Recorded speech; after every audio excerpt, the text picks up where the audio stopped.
देता हूँ। ठीक है, सारे क्वेश्चन के जवाब आपको चैट में मिलते हैं। सारे डाउट सारे, चलो तो रिफ्रेश टोकन स्टार्ट करते हैं, फिर इंप्लीमेंट भी करेंगे रिफ्रेश टोकन। कितने लोग को एक्सेस टोकन समझ में आ गया था? एक्सेस टोकन जो पिछले टर्न पे हमने किया था, दैट इज एक्सेस टोकन, जिसी उसी को हम लोग कह रहे थे, उसी को हम लोग कह रहे थे JWT टोकन। क्यों उसे एक्सेस टोकन क्यों कह रहे हैं पता है? क्योंकि वो हमें एपीआईज का एक्सेस दे रहा था।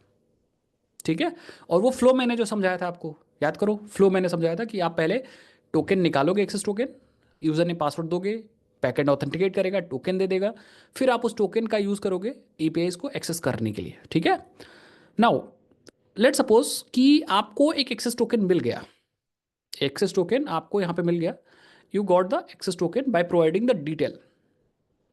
अब इस एक्सेस टोकन को अपने पास रखना खतरे से खाली नहीं है, क्योंकि ये एक्सेस टोकन चोरी भी हो सकता है, ये एक्सेस टोकन कुछ भी हो सकता है भाई, कोई छीन भी, स्टील भी कर सकता है, बहुत सारी चीज़ें हो सकती। तो जब तक आप यूज़ करो तब तक ठीक है, ठीक है। सपोज ये आपकी एपीआईज हैं, दिस इज अ एपीआईज। अब access token is very important, क्योंकि ये समझ लो आपके बैंक के एटीएम का पिन है। क्योंकि कोई भी रिक्वेस्ट अगर करता है नहीं पे इसको, और ये टोकन, एक्सेस टोकन अगर कोई दे देता है इसके हेडर में रिक्वेस्ट के साथ, तो क्या होगा? आपकी ईपीआई सक्सेसफुली एक्सेस हो जाएंगी।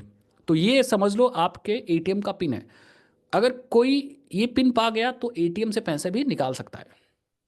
इसीलिए इस टोकन को शॉर्ट लिव्ड बनाया जाता है। शॉर्ट लिव्ड, शॉर्ट लिव्ड कितने लोग समझ गए? मतलब इसकी लाइफ बहुत थोड़ी देर तक रहती है, इसकी लाइफ बहुत थोड़ी देर तक रहेगी, क्योंकि हम इसको कोशिश करेंगे जल्दी से जल्दी एक्सपायर हो। ठीक है, जिससे कि क्या होगा कि आपने तुरंत इसको गेट किया, तुरंत आप इसको यूज करिए और तुरंत एक्सपायर हो जाए, बात के लिए लफड़ा ही ना हो। आया समझ में? लेकिन कभी कभी यूजर का सेशन बहुत देर तक चलता है, यूजर का सेशन कभी कभी बहुत देर तक चलता है। इसका मतलब क्या है? देखिए, सपोज आपके एक्सेस टोकन का टाइम था 20 मिनट्स, और आपने एक बढ़िया वेबसाइट बनाई है, फेसबुक वगैरह जैसे, ठीक है, और यूजर लॉगिन किया, अभी टोकन तो 20 मिनट तक अवेलेबल है, लेकिन यूजर इंटरेक्शन करते करते करते करते गलती से, या गलती कह सकते हो, या नॉर्मल यूजर का यूसेज 20 मिनट से ज्यादा हो गया। अब आपका टोकन तो एक्सपायर हो चुका है, और जैसे 20 मिनट +1 होगा, मतलब 21 मिनट जैसे ही होगा, और अब जब रिक्वेस्ट जाएगी एपीआई को, रिक्वेस्ट जाएगी विद टोकन, तो क्या होगा? क्योंकि टोकन हो गया एक्सपायर्ड, तो एपीआईज में आ जाएगी error, token expired. Token expired मतलब अब इस टोकन से काम नहीं होगा। अब इसमें भाई यूजर की क्या गलती? यूजर ने तो यहां पे लॉगिन कर ही लिया था ऊपर, यूजर ने लॉगिन करके टोकन निकाल ही लिया था, और वो तो लॉगिन है, सेशन उसका चल रहा चल रहा चल रहा चल रहा है। लेकिन अब आप एक्सेस टोकन जितना एक्सपायर होने का टाइम था उससे ज़्यादा हमारा सेशन हो गया, सेशन का टाइम हो गया। तो अब दो तरीके यहाँ पे, दो तरीके क्या, दो तरीके। एक, इस सक्सेसफुल ऑथेंटिकेशन के लिए या इस सक्सेसफुल एपीआई एक्सेस के लिए आप क्या कर सकते हो? दोबारा से लॉगिन कराओ, दोबारा से लॉगिन करा सकते हो। आया समझ में? दोबारा से लॉगिन मतलब भाई ऑब्वियस सी बात है कि ये जो एपीआई एक्सेस कर रहा है, अब जैसे ही 20 मिनट बाद टोकन एक्सपायर हो गया, तो आप दोबारा से लॉगिन कराओ, दोबारा से उसको एक्सेस टोकन मिलेगा। अब ये आया समझ में? तो ये तरीका है, लेकिन इसमें प्रॉब्लम है, हर 20 मिनट बाद यूजर को क्या करना पड़ेगा? लॉगिन करना पड़ेगा, अगर वो कंटिन्यूसली यूज कर रहा है तो। लेकिन अच्छी बात यह है कि अगर उसने 10 मिनट यूज किया फिर आपकी वेबसाइट बंद कर दी, अब उसने कल लॉगिन किया, तब तो दोबारा लॉगिन कर सकता है, कोई दिक्कत वाली बात नहीं है। कितने लोग समझ पाए मेरी बात, मैं क्या करूं? लेकिन अगर कंटिन्यूसली यूज कर रहा है और आपके सेशन से ज़्यादा हो गया, मतलब आपके एक्सपायरेशन टाइम से ज़्यादा उसका यूज़र का सेशन हो गया, तो उसे बार बार लॉगिन करना पड़ेगा हर 20 मिनट बाद। ये इसका प्रॉब्लम है, इसकी डिसएडवांटेजेस हैं अगर आप लॉगिन करवाओगे तो। डिसएडवांटेजेस ये है इसकी लॉग। दूसरा तरीका है, क्या कर सकते हो आप? रिफ्रेश टोकन का यूज़ कर सकते हो। रिफ्रेश टोकन, इसमें क्या होगा? इसमें यूज़र को भी नहीं पता होगा और इसका टोकन रिफ्रेश हो जाएगा, अगर दूसरा मैकेनिज्म आप यूज़ करोगे। लॉगिन कराना तो बहुत सिंपल है, उस आप पुरानी एपीआई यूज़ कर सकते हो। तो पहला तरीका तो सबको समझ में आ ही रहा होगा, पुराना तरीका मतलब सिंपली यूज़र ने पासवर्ड, हम लॉगिन एपीआई में भेज देंगे, टोकन बन जाएगा। आया समझ में मेरी बात, मैं क्या करूँ? रिफ्रेश टोकन को समझते हैं। रिफ्रेश टोकन में क्या है? जब ये लॉगिन कर रहा होगा ऊपर, जब टोकन हम इसे दे रहे होंगे तो हम दो टोकन देंगे, एक एक्सेस टोकन और एक रिफ्रेश टोकन। इसको दो टोकन देंगे, एक एक्सेस टोकन देंगे और एक रिफ्रेश टोकन देंगे। टोकन सेम ही होगा, बस अंतर ये होगा कि ये शॉर्ट लिव्ड है और ये लॉन्ग लिव्ड होगा, लॉन्ग लिव्ड टोकन होगा। कितने लोग समझ गए मेरी बात? लॉन्ग लिव्ड मतलब अगर ये 20 मिनट है तो वो एक दिन हो सकता है, लेकिन बहुत ज़्यादा वो भी नहीं होगा, 4-5 दिन 10 दिन। ऐसा नहीं कि आपने साल भर के लिए टोकन ही बना दिया समझे? तो नहीं नहीं, बहुत लंबा उसका भी नहीं होगा भाई। आप डिसाइड करोगे कि आपके वेबसाइट पे यूजर का मैक्सिमम रिटेंशन या मैक्सिमम यूसेज टाइम कितना है, उस हिसाब से आप इन दोनों का एक्सेस टाइम डिसाइड करोगे। कितने लोग समझ पाए मेरी बात? साल भर का बना दोगे तो फिर दिक्कत हो जाएगी ठीक है, दोबारा उसको कभी लॉगिन ही नहीं करना पड़ेगा। बट हाँ, मान लो इसका 20 मिनट है तो इसका 40 मिनट हो जाएगा। 40 मिनट तक अगर आप किसी यूजर को अपने वेबसाइट पर रोके रह सकते हो, इसका मतलब आपका बिजनेस बहुत तगड़ा चल रहा है। आप किसी ऐप को कितनी देर तक यूज करते हो? आप बताओ, आप ही बताओ, कोई कोई बताओ मुझे, किसी ऐप को कितनी देर तक यूज करते हो भाई? बहुत कम यूज करते हो। 40 मिनट बहुत होता है, ठीक है। हाँ, खुद सोचो कि अगर 40 मिनट यूजर का रिटेंशन है, इनटू अगर 1,000 लोग भी आपके ऐप को यूज कर रहे हैं, तो 40,000 मिनट हो जाएगा। और 40,000 मिनट मतलब समझ रहे हो, इसको अगर दिन में कन्वर्ट करो तो बहुत सारे दिन आएंगे। समझ गए ना मेरी बात, मैं क्या कर रहा हूँ? तो ये सारी कैलकुलेशन आपको करनी होती है जब आप प्रोजेक्ट्स बनाते हो, इसी ज़्यादा है। तो अब बेसिक इतना ज़्यादा आप मत सोचिए, डायरेक्टली आप क्या करिए, आप ये समझिए कि रिफ्रेश टोकन का जो लाइफ है वो ज़्यादा है as compare to the access token.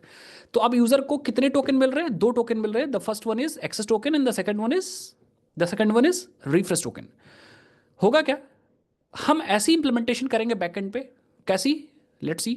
हम ऐसी इंप्लीमेंटेशन करेंगे कि अगर उसका एक्सेस टोकन एक्सपायर हो जाता है तो हम एक और एपीआई बनाएंगे अपने बैकएंड पे। ठीक है, हम यहां पे एक एपीआई और बनाएंगे for the refresh token, API for refresh token, the refresh token. तो सिंपल है, जैसे उसका एक्सेस टोकन एक्सपायर हुआ तो हम यूजर को इस एपीआई कॉल करा देंगे, और ये क्या लाएगा, रिक्वेस्ट में अपना रिफ्रेश टोकन लेके आ रहा होगा। और यहां पे क्या कर रहे होगे आप? कुछ ज्यादा नहीं कर रहोगे, यहां पे बस टोकन को सिंपली वैलिडेट करना है कि टोकन सही है कि नहीं। टोकन वैलिडिटी चेक होगी, जैसे आप चेक कर रहे थे। एक बार वैलिडिटी चेक हो गई तो आप नया token, new access token create कर दीजिए, यहाँ पे न्यू एक्सेस टोकन बना दीजिए और आप रिटर्न कर दीजिए रेस्पॉन्स में नया एक्सेस टोकन, रेस्पॉन्स में प्लस नया एक्सेस टोकन। अब यहाँ पे जो एक्सेस टोकन आपको मिला है, यहाँ पे एक्सेस टोकन जो मिला है, आप पुराना एक्सेस टोकन ना यूज़ करिएगा। अब यूज़र क्या करेगा, जो पुराना एक्सेस टोकन इसके इसके पास था, ये वाला टोकन, वो इस टोकन से रिप्लेस कर देगा। मतलब यहाँ पे अब नया एक्सेस टोकन यूज़ करेगा वो, जहाँ भी लोकल स्टोरेज सेव कर रखा होगा या कहीं भी सेव कर रखा हो, तो ये उसको क्या कर देगा, अपडेट कर देगा, सो दैट अब जब एपीआई कॉल होंगी तो नया एक्सेस टोकन जाएगा यहाँ पे। फिर से जब एपीआई कॉल हो रही होंगी तो रिक्वेस्ट में नया एक्सेस टोकन जा रहा होगा, request plus new access token. कितने लोग समझ गए मेरी बात? बोलो। New access token 80, not AC, 80, 80, इसी यहाँ भी लिखा मैंने, इट्स 80 एक्सेस टोकन। ठीक है, सिंपल सी बात है यार, कि एक बार एक्सेस टोकन एक्सपायर हुआ तो हम लॉगिन तो नहीं कराएंगे, क्योंकि बार बार लॉगिन करना पड़ेगा जब भी टाइम उसका ओवर होगा, हमारे एक्सेस टोकन का टाइम एक्सपायर होगा। तो हम रिफ्रेश टोकन का कॉन्सेप्ट लगाएंगे। बंदा क्या करेगा, क्लाइंट क्या करेगा, रिफ्रेश टोकन की एपीआई कॉल करेगा। रिफ्रेश टोकन के साथ रिफ्रेश टोकन की एपीआई क्या करेगी, रिफ्रेश टोकन को वैलिडेट करेगी। वैलिडेट के बाद वो नया एक्सेस टोकन जनरेट करेगी और क्लाइंट को दे देगी कि भैया अब से आप ये वाला टोकन यूज़ करिए। फिर से वो 20 मिनट तक यूज़ करेगा उस टोकन। जैसे 20 मिनट हो जाएंगे, फिर से वो एक टोकन एक्सपायर हो जाएगा, तो फिर से रिफ्रेश टोकन कॉल करेगा, रिफ्रेश टोकन की एपीआई कॉल करेगा विद रिफ्रेश टोकन की एपीआई फिर से रिफ्रेश टोकन को वैलिडेट करेगी और नया टोकन बना के दे देगी। कितने लोग समझ गए मेरी बात भाई? बोलो, कितने लोगों को रिफ्रेश टोकन का कॉन्सेप्ट समझ में आ गया? इट्स वेरी सिंपल, अगर आपने थोड़ा सा भी ध्यान दिया हो तो समझ में आ गया होगा आपको। इम्प्लीमेंट करें? इम्प्लीमेंट करना बहुत ईजी है, आपको एक बस एपीआई बनानी है और एक्सेस टोकन ले लेना है। तो आप लोग आदेश दो तो इम्प्लीमेंट करें, बहुत सिंपल है। We will create a new API, तो एक एपीआई बना लेंगे। उसके बाद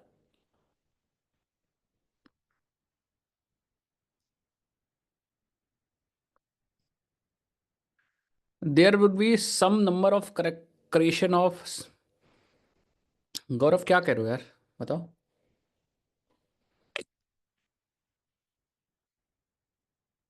there would be some number of creation of reference token also, correct, yes. I think number of token दो क्रिएट करने पड़ेंगे। चलो मैं दिखाता हूँ, देख लो अभी। ठीक है, अभी देख लो। हम ओपन करते हैं अपना वही इंटेलिजेंट आइडिया और मैं आपको दिखाता हूँ, टेंशन लेने का नहीं, टेंशन हमेशा देने का। ठीक है, ओपन कर लो, यहाँ पे आ जाओ और अपने ऑथ कंट्रोलर में आ जाओ जहाँ आप टोकन को बना रहे थे। कहाँ टोकन बन रहा था? अपने ऑथ कंट्रोलर में। ठीक है, और ये रहा लॉगिन, यही टोकन बना रहा था। फिर से एक बार चेक कर लो इसको। ये क्या कर रहा था? ये एक यूज़र ने पासवर्ड ऑथेंटिकेशन टोकन बना रहा था। ठीक है, इसके अंदर अपनी ईमेल आईडी दे दे रहा था और पासवर्ड दे दे रहा था।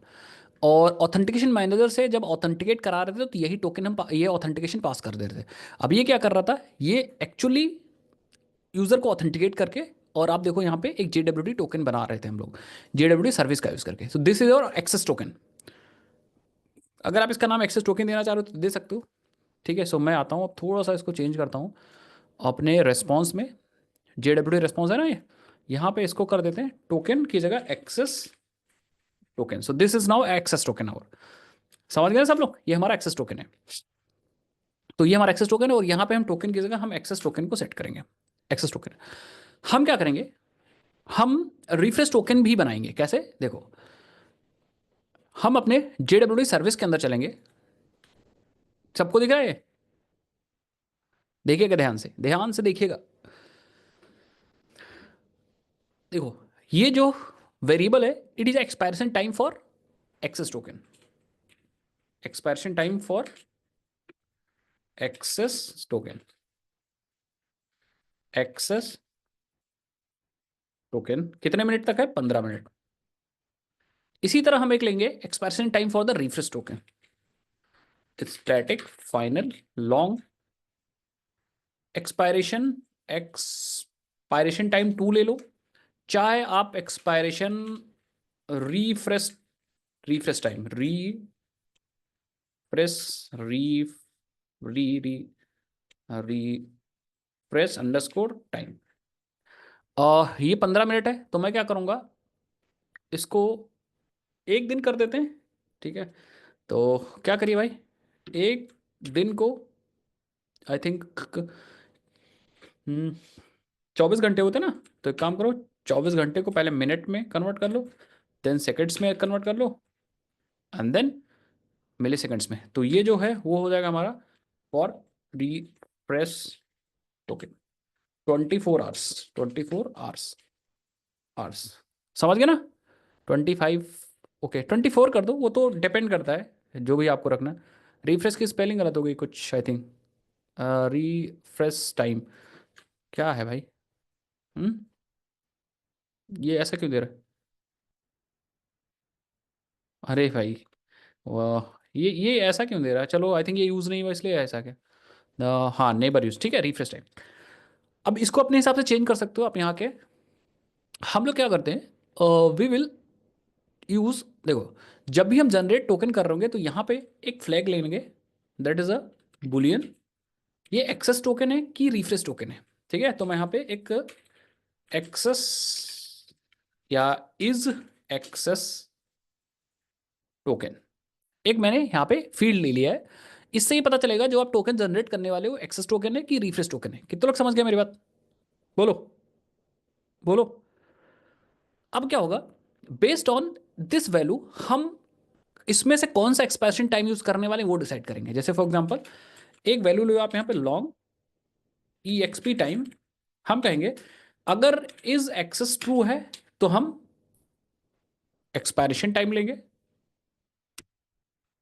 अदरवाइज हम एक्सपायरेशन रिफ्रेश टाइम लेंगे। इस एक्सपायरेशन EXP टाइम में वैल्यू आ जाएगी बेस्ड ऑन दिस। अगर इसकी वैल्यू ट्रू है तो एक्सपायरेशन टाइम आ जाएगा, अगर इसकी वैल्यू फॉल्स है तो एक्सपायरेशन एक्सपायरेशन रिफ्रेश टाइम आ जाएगा। मतलब ये अपडेट होगा बेस्ड ऑन दिस वैल्यू। और अब हम यहाँ पे इस एक्सपायरेशन टाइम को डायरेक्ट नहीं यूज करेंगे, we will use this EXP time. EXP time कितने लोग समझ गए? दैट मीन्स अब हम इसको चेंज करके जो टोकन बना रहे हैं उसकी लाइफ को घटा बढ़ा सकते हैं। कितने लोग समझे? अगर हम इसको ट्रू कर देंगे तो एक्सेस टोकन बन जाएगा, इसको फॉल्स कर देंगे तो ये रिफ्रेश टोकन बन जाएगा। इसको उल्टा भी कर सकते हो, अगर आप चाहते हो कि ये रिफ्रेश टोकन हो, बाय डिफॉल्ट इसको हमने एक्सेस कर दिया है, तो इस हिसाब से आप वैल्यूज को यहाँ पे बदल सकते हो, कंडीशन को बदल सकते हो। कितने लोगों को समझ में आया?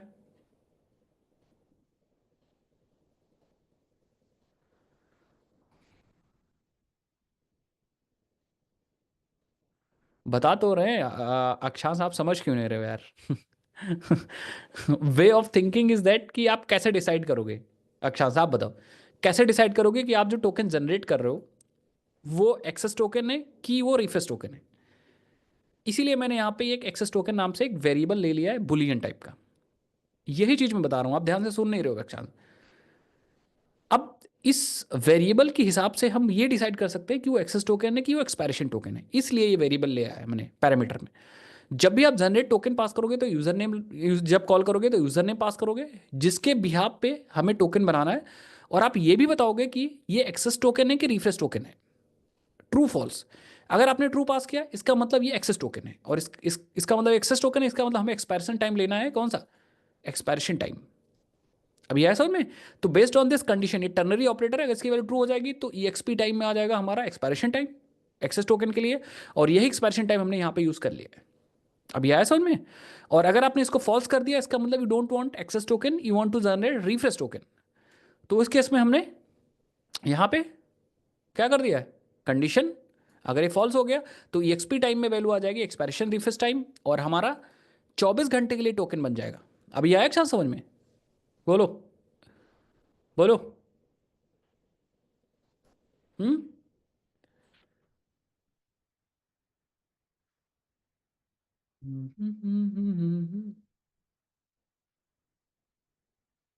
तो बंद कर दो। अब ये समझ में क्यों लिया है मैंने? तो अब हम बेस्ड ऑन दिस डिसाइड कर सकते हैं कि एक्सेस टोकन है कि रिफ्रेश टोकन है। अब हम ऑथ कंट्रोलर के अंदर आ सकते हैं, और यहाँ पे ये जो हम जनरेट कर रहे थे वो रिफ्रेश टोकन नहीं था, ये एक्सेस टोकन था, तो यहाँ पे हम पास कर देंगे true, it is access token. इसी तरह हम यहाँ पे आप जनरेट कर सकते हैं क्या, string refresh token JWT service dot generate token email, and इसको हम पास कर, यहाँ पे हम पास कर सकते हैं false. False means what? False means कि ये हो जाएगा हमारा अब रिफ्रेश टोकन। कितने लोग समझ पाए मेरे बात? इसको आप नीचे भी कर सकते हो, ऐसा कुछ नहीं है, आप यूजर को गेट करने के बाद भी कर सकते हो आप यहाँ। ठीक है, ऐसा कोई नहीं कि आप ऊपर ही करो। आया समझ में? और आप यूजर DTO के भी आप ऊपर भी कर सकते, इसको यहाँ भी कर सकते हो। और ये यूजर नेम जो आप लॉगिन रिक्वेस्ट से ले सकते हो, ये आप DTO से भी ले सकते हो, क्योंकि DTO के पास भी हमारे पास यूजर नेम है, ईमेल ही तो हमारा यूजर है, यूजर नेम है। ठीक है, तो यूजर DTO.get email। अच्छा, आप और भी इन्फॉर्मेशन रख सकते हो, कोई जरूरी नहीं आप ईमेल ही रखो, आप और भी इन्फॉर्मेशन इसके अंदर डाल सकते हो, बट हमारे पास रिफ्रेश टोकन भी आ गया। अब हम क्या करेंगे, वी विल एक्चुअली स्टोर, यहाँ पे हम अपने रेस्पॉन्स में स्ट्रिंग एक रिफ्रेश टोकन भी डाल देंगे, और ये टोकन सेट कर देंगे यहाँ पे। देखो हमारे पास एक्सेस टोकन था ना, एक्सेस टोकन था, देन यूजर सेट किया था, एक्सेस टोकन के बाद हम यहाँ पे रिफ्रेश टोकन भी सेट कर देंगे। कितने लोग समझ गए? तो अब हर बार हम रिफ्रेश टोकन के साथ साथ एक्सेस टोकन के साथ साथ रिफ्रेश टोकन भी हम अपने, जब भी बंदा लॉगिन करेगा तो उसको मिलेगा। हाँ यस, फर्स्ट एग्जैक्टली, अक्षांश आप समझ गए, आप एकदम समझ गए। जब पहली बार बंदा लॉगिन करेगा तो रिफ्रेश टोकन 15 मिनट के लिए जाएगा, एक्सेस टोकन जाएगा 1 दिन के लिए, 24 घंटे के लिए। आया समझ में? अब मैं आपको दिखा देता हूँ, आप रिफ्रेश कर लीजिए यहाँ पे, और रिफ्रेश हो गया। अब आप पोस्टमैन ओपन कर लीजिए। ठीक है, और यहाँ पे आप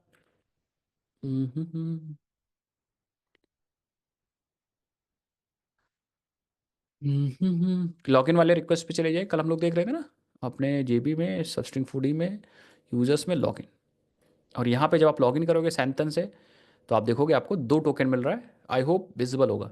एक है रिफ्रेश टोकन और एक है एक्सेस टोकन, और ये दोनों अगर देखो तो क्या है, दोनों अलग अलग टोकन है। ई वाई से स्टार्टिंग तो है बट एंडिंग देखना, W9G से है और ये RZE से है। कितने लोग समझ गए? तो अब आपको दो टोकन मिल रहा है, एक तो रिफ्रेश टोकन है और एक तो एक्सेस टोकन है। कितने लोग समझ गए मेरी बात भाई? हम्म।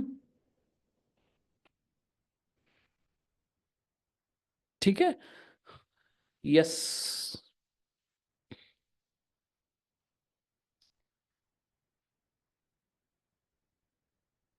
हाँ। आप आपको ये कंडीशन भी लगानी पड़ेगी, ठीक है, ये चीज़ भी लगानी पड़ेगी आपको। हाँ, हमें ये चीज़ भी देखना पड़ेगा कि हमारा ये एक्सेस टोकन है कि ये रिफ्रेश टोकन है, ठीक है। वो चीज़ भी ये देख लेंगे हम लोग, अभी पहले आप देखो ये सैंतन ने एकदम सही पकड़ा कि अभी हमको दो टोकन अभी मिल गए हैं, ठीक है। हाँ, तो अभी अभी आपको दो टोकन मिलेंगे क्योंकि आप लॉगिन कर रहे हो, तो आपको दो टोकन मिलेंगे। सर दोनों से एपीआई एक्सेस हो जाएगी अभी तो? हाँ, अंकुश बिल्कुल दोनों से भी एपीआई एक्सेस हो जाएगी। तो ये एक तरीका मैं बता रहा हूँ इम्प्लीमेंट करने का। और भी तरीके हो सकते हैं, ठीक है। There are other way also to implement things. आप एक रैंडम आईडी जनरेट करके और टोकन को आप सेव कर सकते हो अपने डेटाबेस में, ठीक है। ये अगर आप JWT को एज अ रिफ्रेश टोकन नहीं यूज़ करना चाह रहे हो तो आप एक रैंडम आईडी जनरेट करके भेज दो, और उस टोकन को बैकएंड में सेव कर दो अपने यूज़र के कॉरस्पॉन्डिंग, फिर उसको गेट करके और टोकन को रिफ्रेश कर सकते हो। मैं बताता हूँ, टेंशन ना लो। अभी इतना समझ में आया सबको कि नहीं? बिल्कुल। 101% आप टोकन टाइप भी जनरेट कर सकते हो आप टोकन में, ठीक है। You can add token type also. मैं बोल तो रहा हूँ अंकुश, बहुत सारे तरीके हैं आपको काम करने का, ठीक है। बहुत, there are N number of ways, आप अलग अलग तरीके से काम कर सकते हो, ठीक है। ठीक है। So there are N number of ways to do things. अभी हम लोग एक तरीका फॉलोअप कर रहे हैं, पहले इसको कंप्लीट कर दें फिर मैं आपको बताता हूँ, ठीक है। फिल्टर में आप चेक, आपको यहाँ पे चेक करना है कि जो टोकन आ रहा है that is a refresh token और that is a access token. Based on, अगर एक्सेस टोकन है तो एपीआई एक्सेस करनी है, अगर एक्सेस टोकन नहीं है तो हमें एक्सेप्शन जनरेट कर देना है। ये काम हमें करना है बस, ठीक है। चलो, इतना समझ में आए? टोकन दो जनरेट हो रहा है, पक्का। अब एक एपीआई बना लेते हैं, एक एपीआई बना लेते हैं, वो रिफ्रेश टोकन ले और नया एक्सेस टोकन बना के दे। ये वाली एपीआई जो हम लोग डिस्कस कर रहे थे अभी, ये वाली API refresh token, request token ले और नया एक्सेस टोकन बना के दे, क्योंकि यूजर को यही वाली चीज चाहिए होगी ना, यूजर को यही वाली चीज हमें चाहिए होगी। तो चलो भाई फटाफट बना लेते हैं, बहुत सिंपल सी बात है। आ जाओ वापस अपने कंट्रोलर में, और जब आप यहाँ आओगे तो अगेन नीचे फटाफट कोड करना स्टार्ट करो। यहाँ पे हम रिफ्रेश टोकन एपीआई, और इसको पब्लिक कर दो रेस्पॉन्स, और अगेन हम JWT रेस्पॉन्स ही भेज रहेंगे इसमें, एंड रिफ्रेश टोकन,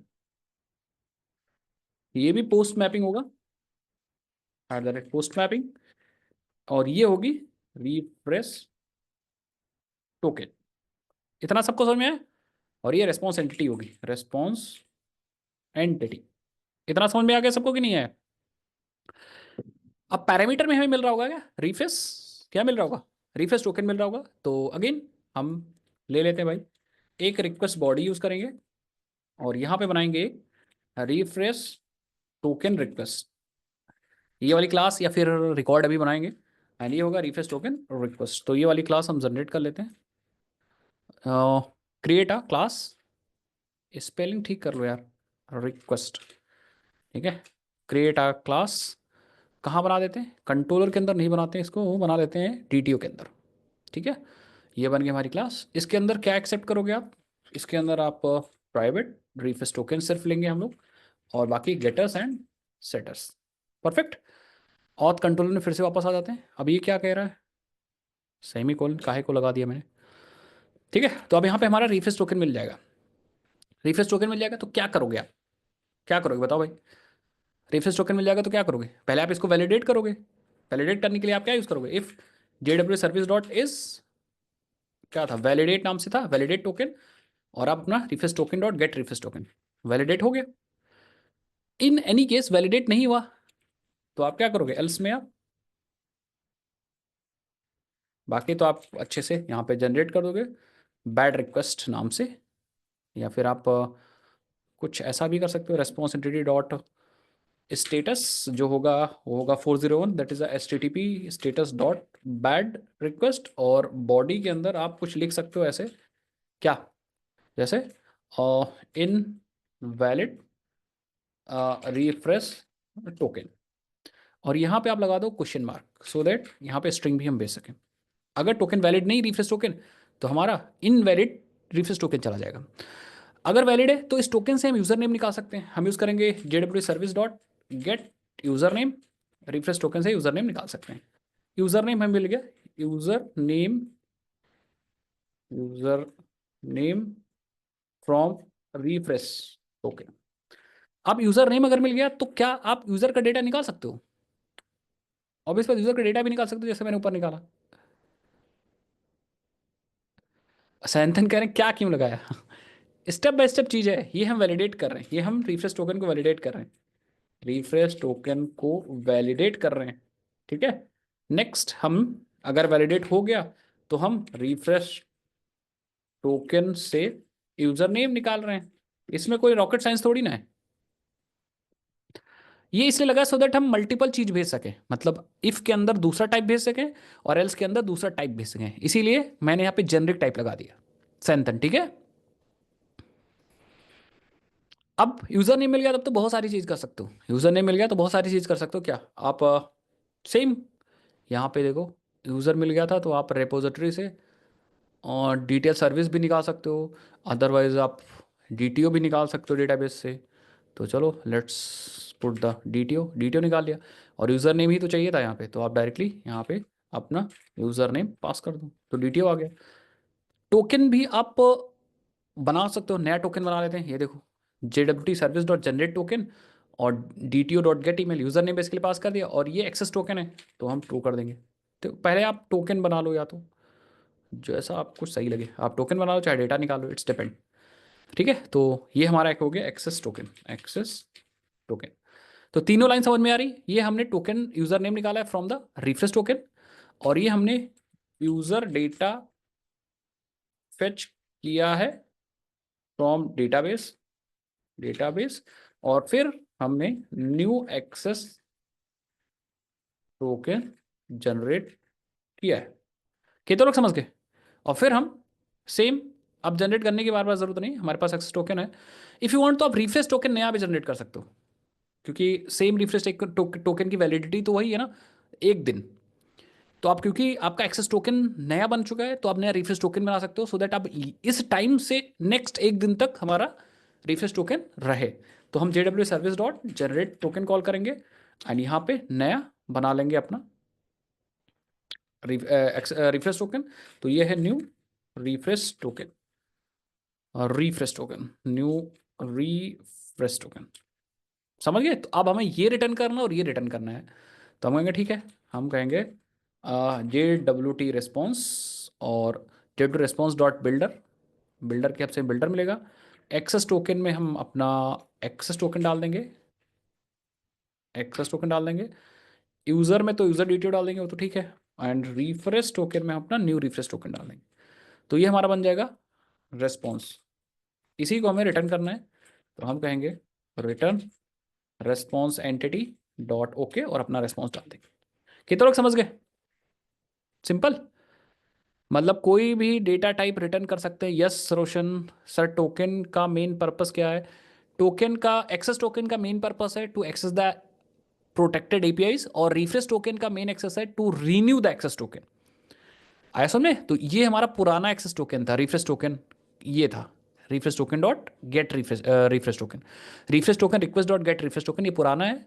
तो इससे मैंने पुराना यूजर नेम निकाली कि भाई टोकन के अंदर क्या यूजर नेम आ रहा है, फिर मैंने यूजर निकाल लिया डेटाबेस से, फिर हमने एक नया एक्सेस टोकन बनाया और एक नया रिफ्रेश टोकन बनाया, और फिर मैंने रेस्पॉन्स बना के सेम वही रेस्पॉन्स रिटर्न कर दिया।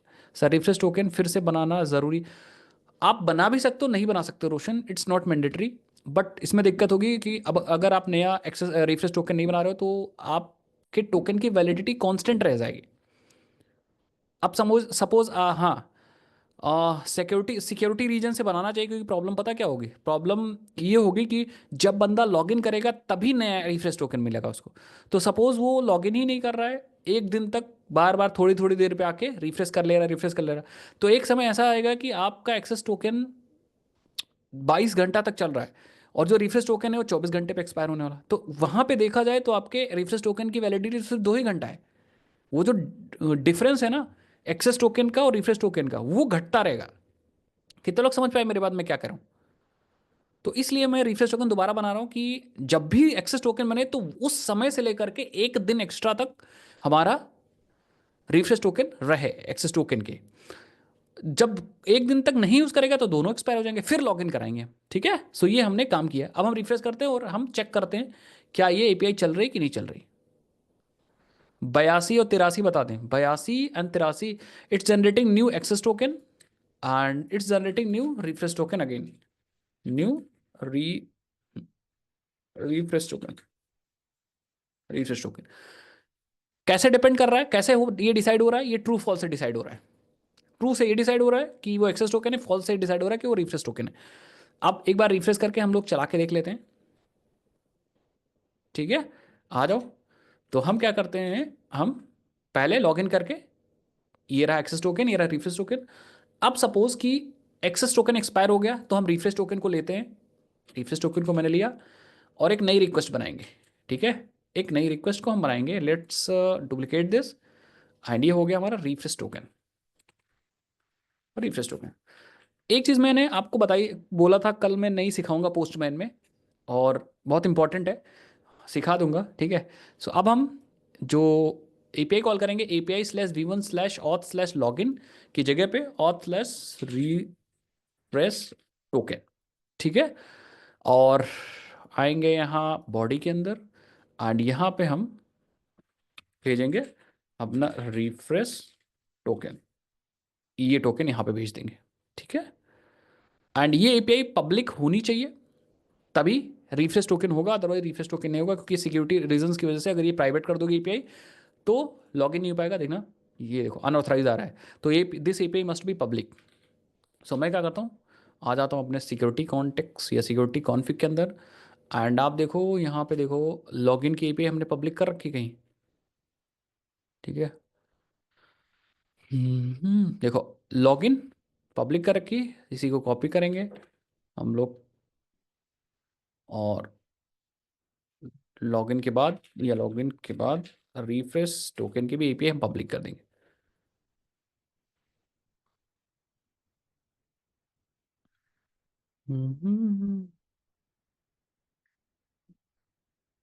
ठीक है, अब ट्राई करें। कोई पूछा सर, जैसे हम एक साइट पर लॉगिन किया और उसे यूज़, फिर जब मैं नेक्स्ट डे दोबारा एक्सेस किया वही वेबसाइट, तो हमें लॉगिन नहीं करना पड़ेगा, ऐसे एक्चुअल वेबसाइट पे तो नहीं होता, हमें दोबारा लॉगिन करना पड़ता है। तो वो वही होता है ना, वो एक्सेस टोकन एक्सपायर हो जाता है। समझ गए, एक्सेस टोकन एक्सपायर हो जाता है, दोबारा लॉगिन करना पड़ता है। तो वो डिपेंड करता है वेबसाइट टू वेबसाइट।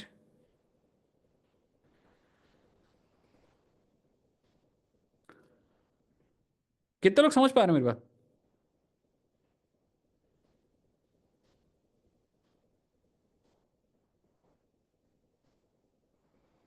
हम्म, अभी डिपेंड करेगा ना भाई, तुम बात समझो, ये आप कॉन्सेप्ट समझ रहे हो।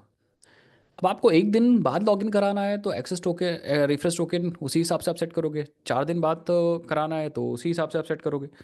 क्या कह रहे हो, सब लोग समझ में आया कि नहीं है? रोशन भी कुछ करें, मतलब every time a new access token is generated we must create a new refresh token to get additional time. हाँ बिल्कुल, बिल्कुल, अदरवाइज वो टाइम का डिफरेंस कम होता रहेगा। ठीक है, यूज केस में दोनों टोकन का एक्सपायरेशन टाइम शायद वैसे ही सेट किया हुआ है। एक्सपायरेशन टाइम, हाँ सर, रिफ्रेश टोकन और सेशन में क्या रिलेशन है और क्या डिफरेंस है? Session is like based on backend. ठीक है, वो स्टेटलेस नहीं होता है, स्टेटेड मीन्स वो बैकएंड से मैनेज होता है। ये बैकएंड से इसका कोई लेना देना नहीं, बैकएंड पे कोई डेटा रख ही नहीं रहा है कि बंदा कौन लॉगिन है। टोकन बेस्ड ऑथेंटिकेशन, ये शायद मैंने डिस्कस भी किया था। कितने लोग समझ पा रहे हैं मेरी बात? हम्म। ये चीज़ मैंने डिस्कस भी किया था। हाँ, अगर आप HTTP सेशन या सेशन बेस्ड लॉगिन करते हो तो इन दैट केस आपके बैकएंड पे सेशन स्टोर हो जाता है। लेकिन यहाँ पे बैकएंड से कोई मतलब नहीं भाई, टोकन आया, वेरीफाइड है तो एक्सेस होगा, अदरवाइज एक्सेस नहीं होगा। सिंपल, बैकएंड को कोई झंझट ही नहीं स्टेट को मैनेज करने के लिए। कितने लोग समझ पा रहे हो भाई मेरी बात की नहीं समझ पा रहे हो? हम्म।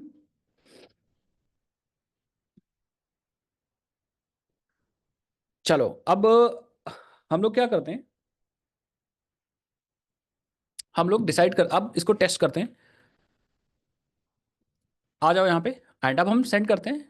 ये देखो, अब हमें नया एक्सेस टोकन मिल गया, नया रिफ्रेश टोकन भी मिल गया। दैट मीन्स आप जाके चेक कर सकते हो पिछले वाले, इसमें देखो एक्सेस टोकन था वो 9 RG से ख़त्म हो रहा था, और इसमें जाओगे तो एक्सेस टोकन आपका Z4, Z_J4 से ख़त्म होगा। दैट मीन्स हम रिफ्रेश टोकन से अब एक्सेस टोकन बना सकते हैं। आया समझ में? तो कितने लोग समझ गए मेरी बात मैं क्या कह रहा हूँ? अब हमारे पास एक API और है कि हम रिफ्रेश टोकन से एक्सेस टोकन को बहुत आसानी से बना सकते हैं।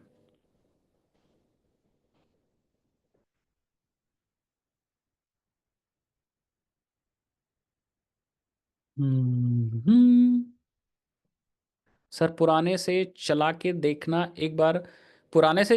हाँ, टोकन आप एक्सप्लिसिटली एक्सपायर नहीं कर सकते, ठीक है? तो पुराने वाले से भी चलेगा। ये API तभी यूज़ होगी जब पुराना एक्सपायर हो गया है। अदरवाइज ये क्यों API ही क्यों कॉल करोगे? तो रिफ्रेश टोकन तभी कॉल करोगे जब पुराना एक्सपायर हो गया, उसे तो एक्सेस करना है। दिक्कत नहीं हुई भाई। इट्स नॉट अ दिक्कत अक्षांश। हाँ, ये API आप 24 घंटे बाद यूज़ करोगे जब वो, अक्षांश समझ गए मेरी बात कि नहीं समझे? हम्म।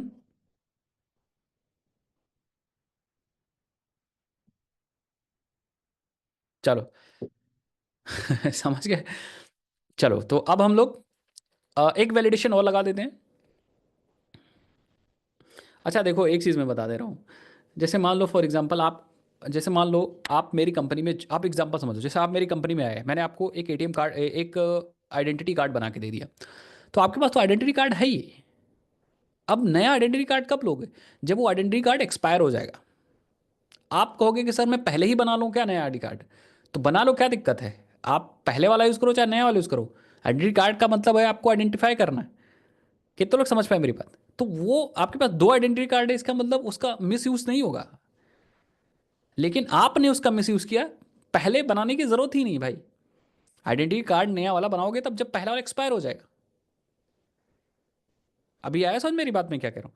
तो आप दो बना लो, चार बना लो, एक्सेस टोकन का कोई फर्क नहीं पड़ता, क्योंकि आपको एक्सेस टोकन से API एक्सेस करनी है बस। अगर एक वैलिड एक्सेस टोकन है तो API एक्सेस होगी, अदरवाइज एक्सेस नहीं होगी। सिंपल सी बात है। 10 बना लोगे तो आपकी रिस्पॉन्सिबिलिटी है एक्शंस। आप 10 टोकन बना लोगे तो दिक्कत होगी कि आप उसके मैनेज, आपको उसे मैनेज भी तो करना होगा। 10 हो गया तब कोई और ले लिया तो आपका डेटा चला जाएगा फिर। मान लो 10 आपने आइडेंटिटी कार्ड मेरे से बनवा लिया ऑफिस में, कल को किसी दूसरे ने आइडेंटिटी कार्ड चुरा लिया आपका, 9 ही बचा आपके पास, एक गायब हो गया। वो गया, पंच मारा, मेरे ऑफिस में अंदर आ गया। आया समझ में? तो इट्स योर रिस्पॉन्सिबिलिटी कैसे उसे हैंडल करो। इसीलिए ये APIs हैं, सो दैट आप समय पे उन APIs का यूज़ करो। और हम ऐसे कोडिंग करेंगे, ये यूज़र नहीं कर रहा होगा, हम क्लाइंट उसे, हम रिएक्ट एप्लीकेशन से या फ्रंट एंड पे कोड ऐसा कर देंगे। या यूज़र एक्सप्लिसिटली इन APIs को एक्सेस नहीं कर सकता है, ठीक है? मतलब वो अपने आप से नहीं करेगा एक्सेस, वो सब कोडिंग होगा। जब आप फ्रंट एंड पढ़ोगे सीखोगे तो इन APIs को, आप देखो, आप जाते हो फेसबुक पे तो क्या एक्सेस एक्सेस टोकन या रिफ्रेश टोकन की API कॉल करते हो क्या? बोलो। नहीं करते हो ना? यस, तो वो इंटरनली कॉल होता रहता है, फ्रंट एंड का एप्लीकेशन इंटरनली कॉल होता रहता है, APIs कॉल करता रहता है, और टोकन एक्सपायर और सब चीज़ चेक करता रहता है। एक्सेस टोकन एक्सपायर हो गया तो रिफ्रेश टोकन कर लो। बहुत ज़्यादा देर हो गया, एक्सेस टोकन भी रिफ्रेश एक्सपायर हो गया, रिफ्रेश भी एक्सपायर हो गया, तो लॉगिन करा लो। समझ गए? तो वो सब फ्रंट एंड का एप्लीकेशन करता रहता है, बैक एंड से कम्युनिकेट करके।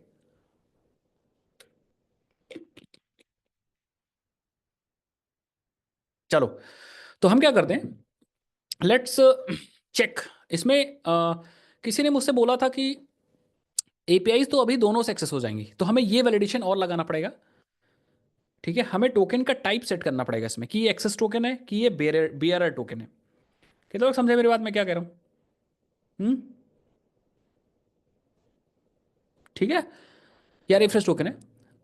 एक बार आप चेक कर लो, अपने रिफ्रेश टोकन को कॉपी करो और एक बार ब्राउज़र पे चलते हैं ज़रा, और यहाँ पे हम JWT पे चाहते हैं और देखते हैं, अपने टोकन को डालते हैं। फिलहाल वो वेरीफाई तो नहीं होगा, बट फिर भी अगर हम इसको पेस्ट करते हैं तो आप देखो यहाँ पे एल्गो तो है बट टाइप नहीं है।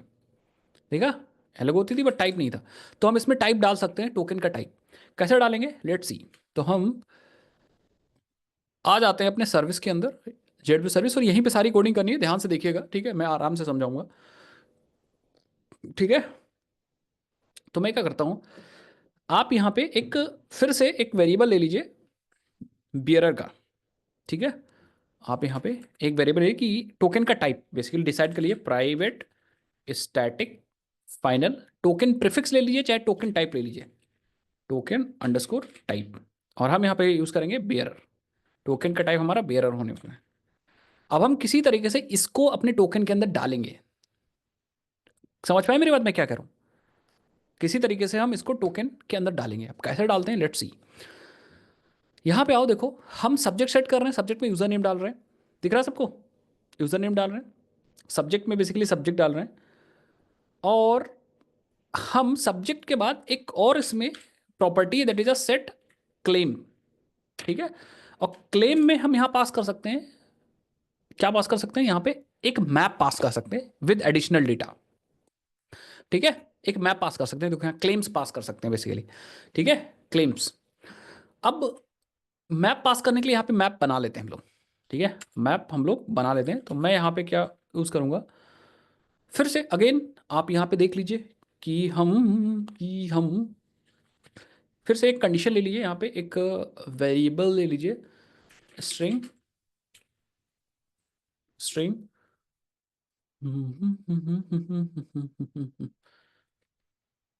टोकन या टाइप ले लो बस, और बेस्ड ऑन दिस एक काम करो, आपको ऐसा लेने की जरूरत भी नहीं, पता है, ये वाला वेरिएबल लेने की जरूरत भी नहीं। आप बेस्ड ऑन दिस कंडीशन, क्योंकि हमें ये पता ही है ना एक्सेस टोकन, तो अगर देखो एक variable token type, token type अगर एक्सेस टोकन है तो टोकन का टाइप बेरर हो जाएगा, अदरवाइज हम कर देंगे रिफ्रेश, रिफ्रेश टोकन। कितने लोग समझ गए? सिंपल। ठीक है, अरे भाई क्या हो गया, इतना समझ में है? तो बेस्ड ऑन कि ये एक्सेस टोकन है, अगर एक्सेस टोकन है तो यहाँ पे बेरर अपेंड कर देंगे या इस टोकन टाइप में कर देंगे, और अगर ये रिफ्रेश टोकन है तो हम रिफ्रेश डाल देंगे। जैसे हमने ऊपर एक्सपेरिशन लिया था वैसे हमने ये ले लिया। अब आप यहाँ पे इन ये जो हार्ड कोडिंग कर दी है, इस हार्ड कोडिंग को ऊपर एक्सट्रैक्ट कर सकते हो। ठीक है, एक्सट्रैक्ट मतलब अगर इस चीज़ को चेक करना हो नीचे कहीं और यूज़ करना होगा, तब आप इसको बाहर एक्सट्रैक्ट करके, जैसे ये दोनों लिया था, आप चेंज कर सकते हो, बट मुझे लगता नहीं इसको चेंज करने की जरूरत पड़ेगी, क्योंकि दो ही टाइप के टोकन है, तो इसको तो हार्ड कोड भी रहते हैं तो कोई तब भी कोई दिक्कत नहीं होगी। ठीक है, अब हम क्या करेंगे, यहाँ पे हम मैप बना लेंगे। ठीक है, हम यहाँ पे क्रिएट कर लेंगे एक मैप, और मैप आप ले लो स्ट्रिंग, ये ले लो, map is a string and object, claims नाम का मैप है, और इस क्लेम में हम क्या कर देते हैं, क्लेम डॉट पुट, और पुट करेंगे क्या, और type, I think spelling TYP ही रखना है, एंड कॉमा में टोकन टाइप। कितने लोग रख लोगे, और यही क्लेम यहाँ पास कर दो, क्लेम यहाँ पास कर दो। आया मजा? तो अब टोकन टाइप भी हमने सेट कर दिया है क्लेम के अंदर। एक बार मैं रिफ्रेश करके देखते हैं क्या टोकन टाइप आ रहा है कि नहीं आ रहा है, और लेट्स सी, क्लेम्स के अंदर मैंने डाला है, तो लेट्स सी भाई, और एक बार अपना टोकन बनाओ ज़रा। तो चलो इसी से बना लो टोकन, और यहाँ से कॉपी करो। नहीं ऐसा नहीं है, प्री डिफाइंड है, मैंने देखा था तो ले लिया, एक स्टैंडर्ड था तो मैंने ले लिया, अदरवाइज ये देखो हमने क्लेम में डाल दिया था, ये हेडर मैंने हमने क्लेम में डाल दिया टाइप TYP, रिफ्रेश टोकन है, ये रिफ्रेश टोकन है। और अगर हम इसको चेक करते हैं अपने, किसको, अपने एक्सेस टोकन को चेक करते हैं, कहाँ गया, ये रहा, ये रहा। ठीक है, एंड अपने यहाँ पे आ जाओ, इसको कॉपी पेस्ट करो तो आप देखोगे ये बेयरर टोकन है। या एक्सेस भी डाल सकते हो और रिफ्रेश भी डाल सकते हो। एक चीज़ और करता हूँ, आप स्पेलिंग्स ध्यान रखो। अगर ये बी से स्टार्ट है तो ये भी कैपिटल आर से स्टार्ट करो, ठीक है। अदरवाइज ठीक है, कोई इशू नहीं, आप देख सकते हो कैसा रखना है। आप डिपेंड करता है कैसे हो, रिफ्रेश टोकन एंड बियरर या एक्सेस ऐसे भी कर सकते हो आप इम्प्लीमेंट कर रहे हो तो आप अपने हिसाब से एक्सेस अंडरस्कोर टोकन ऐसा भी कर सकते हो। बट ये है आइडेंटिफायर, है समझ में। ये आइडेंटिफायर है कि ये एक्सेस टोकन है कि ये रिफ्रेश टोकन। कितने लोग समझ गए। अब हम चेक कर सकते हैं ना कि रिफ्रेश टोकन था कि एक्सेस टोकन था, ठीक है। मतलब अब जो टोकन मिल रहा है, लेट मी अगेन वेरीफाई करना बहुत ज़रूरी है भाई। यहाँ पे आ जाओ, टोकन ही के साथ हम लोग खेलेंगे आज क्या। ये देखो एक्सेस टोकन है, ठीक है। चलो अब हमें वेरीफाई करना है कि ये एक्सेस टोकन है कि ये रिफ्रेश टोकन है। तो एक मेथड बना लें हम लोग, बोलो एक मेथड बना लें कि ये एक्सेस टोकन है कि ये बियरर टोकन है। तो लेट मी क्रिएट मेथड, यहाँ पे बना लेते हैं public public boolean is refresh token बना लो एक, और एक बना लो public is access token, is access token. क्योंकि अलग अलग डिपेंड करेगा ना कि आपको क्या यूज करना है। अगर आपको कभी चेक करना हो कि ये रिफ्रेश टोकन है तो ये यूज कर लेना, एक्सेस टोकन चेक करना है तो ये देख लेना, ठीक है। ऐसा ना हो कि कोई वो उससे पास कर दे, वो उससे पास कर दे, उल्टा ना पास करे, ठीक है। अब क्या करेंगे भाई, हमें देखो ये हमने कहाँ सेट किया था, ये हमने क्लेम के अंदर सेट किया था। We have set this into claim. तो हमें क्लेम से ही डेटा मिल सकता है वापस। कितने लोग समझ पाए मेरी बात। क्लेम से ही डेटा मिल सकता है वापस। तो हम क्या करेंगे, we will get the claim. Claim कैसे निकालेंगे, क्लेम निकालने के लिए देखो सेम जे वही काम करना पड़ेगा। देखो हम कहेंगे JWT से पहले पार्सर निकालो, जो ऊपर कर चुके हैं हम लोग। देन साइनिंग की डॉट बिल्ड तक जाएंगे तो हमें मिल जाएगा पार्सर, ठीक है। फिर हम कहेंगे parse JWS token dot get body, यहां तक कर दो, ठीक है। एंड आई थिंक बॉडी ही हमें क्या रिटर्न करेगा, P. And what is P, देखो आई थिंक यही पी हमारा है। JW पेलोड एंटायर, ये देखो एंटायर बाइट एरे और क्लेम इंस्टेंस आया समझ में। तो ये हमें क्लेम इंस्टेंस दे देगा, ये हमें क्लेम इंस्टेंस देगा। तो इसको जरा स्टोर करते हैं। ये देखो क्लेम मिल गया हमें, ठीक है, दिस इज द क्लेम। अब क्लेम से हम देखो कैसे निकाल सकते हैं, डिपेंड करेगा ये कि क्लेम से हम कैसे डेटा फेच कर सकते हैं। तो हम कहेंगे क्लेम डॉट गेट, और गेट है ना, क्लेम का नाम है, हम एक्सेस करना चाह रहे हैं टाइप, ठीक है। और ये हमें मिल जाएगा एक्चुअली टाइप, हम इसको टाइप कास्ट कर सकते हैं स्ट्रिंग में। So let's type cast it into string, और ये हमारा बन जाएगा स्ट्रिंग। ये हमें मिल जाएगा टोकन टाइप, टोकन टाइप। तो स्टेप बाय स्टेप मैं कर रहा हूं। अब आप चेक कर सकते हो कि ये बेयर टोकन है कि ये रिफ्रेश टोकन है, चेक कर सकते हो, ठीक है। सो हम लगा देंगे कि token types dot equals refresh token, अगर है तो रिटर्न हो जाएगा ट्रू। अब देखो ये स्ट्रिंग दो जगह यूज हो रही है, ये स्ट्रिंग यहां भी यूज हो रही है और ये स्ट्रिंग यहां भी यूज हो रही है। तो इसको आप ऊपर डिक्लेयर कर सकते हो पब्लिक स्टैटिक फाइनल, ठीक है। देखो यहां पे आकर के private static final string and refresh token type, ठीक है। अब आप रिफ्रेश टोकन टाइप कहाँ कहाँ यहाँ यूज़ किया था तो यहाँ भी यूज़ कर लो, और यहाँ भी मैंने एक जगह हार्ड कोड किया इसको, तो यहाँ भी यूज़ कर लो। तो कहाँ भी जब कभी भी एक से ज़्यादा बार हार्ड कोडिंग हो तो उसको हम एक जगह रख देंगे। सेम यही चीज़ हम यहाँ पे कॉल करेंगे नीचे। एंड एक्सेस टोकन में ये टाइप क्या होना चाहिए, दैट इज एक्सेस टोकन। तो एक और इसके लिए हम बना लेंगे, एक और इसी को कॉपी कर लो, and it is a access token type, access token type that is a access token, ठीक है। और अब आप इसको यहाँ भी यूज़ कर लो, और इसको आप नीचे भी यूज़ कर लो, that is here access token type, ठीक तो था। ये क्या कह रहा है, okay so this must be a boolean. कितने लोग समझ गए। अब ये दो मेथड्स हैं, अब इन दो मेथड्स को हम यूज़ कर सकते हैं, ठीक है। कुछ मेथड्स इसमें जब हम यहाँ पे यूज़ करें तो डिप्लिकेट हो चुके हैं, तो उनको मैं आपको दिखा दूंगा, मतलब अपडेट कर दूंगा। तो बस ये मेथड्स चेंज होगा, कॉन्सेप्ट सेम रहेगा। सेट साइनिंग की जगह साइनिंग की हो जाएगा, एग्जैक्टली आई थिंक वो देख लूंगा मैं, इसको अपडेट कर दूंगा, ठीक है, नए वर्जन के अंदर।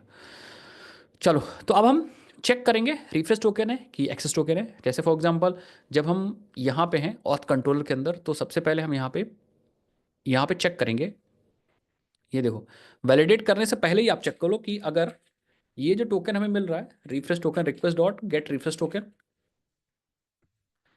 पहले तो अगर, या कोई नल भी तो डाल सकता है, या आप ऐसे चेक कर लो कि जो गेट टोकन है सर्विस के अंदर पास करना होगा। यहाँ पे देखो, यहाँ पास कर दो गेट पे service dot is access token. अगर एक्सेस टोकन नहीं है तो इसका उल्टा कर दो, ठीक है, रिटर्न अनऑथराइज, या फिर स्टेटस में बैड रिक्वेस्ट डाल दो, डॉट बैड रिक्वेस्ट, और बॉडी में आप यहाँ पे, ठीक है, इनवैलिड रिफ्रेश टोकन। कितने लोग समझ गए? समझ गए? या आप एंड कंडीशन डायरेक्टली लगा सकते थे, कोई ज़रूरी नहीं, वैलिडेट करने से पहले ही आप ये जो चीज़ है ना, यहाँ से यहाँ तक का, यहाँ तक का, ये आप इसी के साथ वैलिडेट होना चाहिए, टोकन वैलिडेट, एंड ये हमारा होना चाहिए रिफ्रेश टोकन। तो यहाँ पे इसका उल्टा कर दो। तो अगर ये एक्सेस नहीं, एज इज रिफ्रेश टोकन, अगर ये वैलिड टोकन है एंड ये रिफ्रेश टोकन है, तभी हम ये काम करेंगे, अदरवाइज इनवैलिड टोकन दे देंगे। अभी लगाने की जरूरत ही नहीं है। हाँ, चेंज कर दिया मैंने, चेंज कर दिया, चेंज कर दिया, चेंज कर दिया गौरव, चेंज कर दिया, ध्यान नहीं दिया था, ऑटो कंप्लीट हो गया था। अब आया समझ में? तो हमने यहाँ पे वैलिडेट करते समय हमने ये भी चेक कर लिया कि वो रिफ्रेश टोकन है। अगर ये वैलिड टोकन है और रिफ्रेश टोकन है, तभी हम नया टोकन बनाएंगे। सेम अपने फिल्टर में भी चेक कर लो। कहाँ गया फिल्टर? तो हमारे पास सिक्योरिटी के अंदर ये जो फिल्टर था ना, कहाँ गया? ये रहा फिल्टर। यहाँ पे भी आप वैलिडिटी चेक करो ना, कहीं पे देखो, ये रहा। यहाँ भी आप लगा दो कि अगर टोकन वैलिड है and JW service dot is access token, अगर वो एक्सेस टोकन है तभी आगे प्रोसेस हो, अदरवाइज प्रोसेस ना हो। बस सिंपल। आया समझ में? तो अब मैं दिखाता हूँ आपको कहानी, ठीक है। सो अब आप देखो, अब आप एक बार अ, कुछ कुछ कुछ क्या आ गया? अ, ये कह रहा है कि because token type is null, token type कहीं से नल आ रहा है, कहाँ से? लेट्स सी, आई थिंक ये गेट नहीं कर पा रहा है। Okay, so let's see. हम्म, हाँ, ये सब होता रहता है। तो ऑथ कंट्रोलर में यहाँ पे जब हमने चेक किया ना, ये वैलिडेट टोकन हो और ये रिफ्रेश टोकन होना चाहिए, तो यहाँ पे टोकन टाइप कहाँ रहा है? ये यहाँ पे देखो,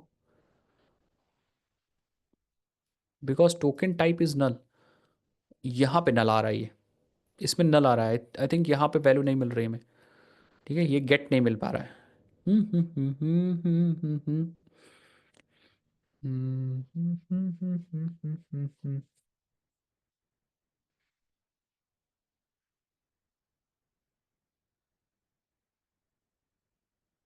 कास्टिंग का इशू है बिल्कुल, कास्टिंग का इशू है, बट इसमें डेटा ही नहीं आ रहा है। टाइप हमने टी वाई पी लिया था, और सेट करते समय क्या लिया था? सेट करते समय भी टी वाई पी लिया था, ठीक है। और जब निकाला हमने तो एक बार चेक कर लो, पार्सर डॉट सेट साइनिंग की भी मैंने डाली है, फिर बिल्ड भी किया है, parse claim J W S dot get body. Body के बाद ज़रा देखते हैं कुछ और भी। ओ, नहीं, ठीक तो है यार,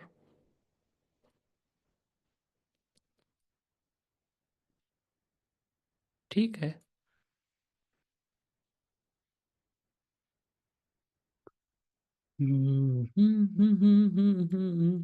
सेट बॉडी भी है क्या? नहीं नहीं, क्लेम तरीका तो यही है। लॉग लगाओ ना सर एक बार। हाँ, मुझे भी लग रहा है ये लगाना पड़ेगा।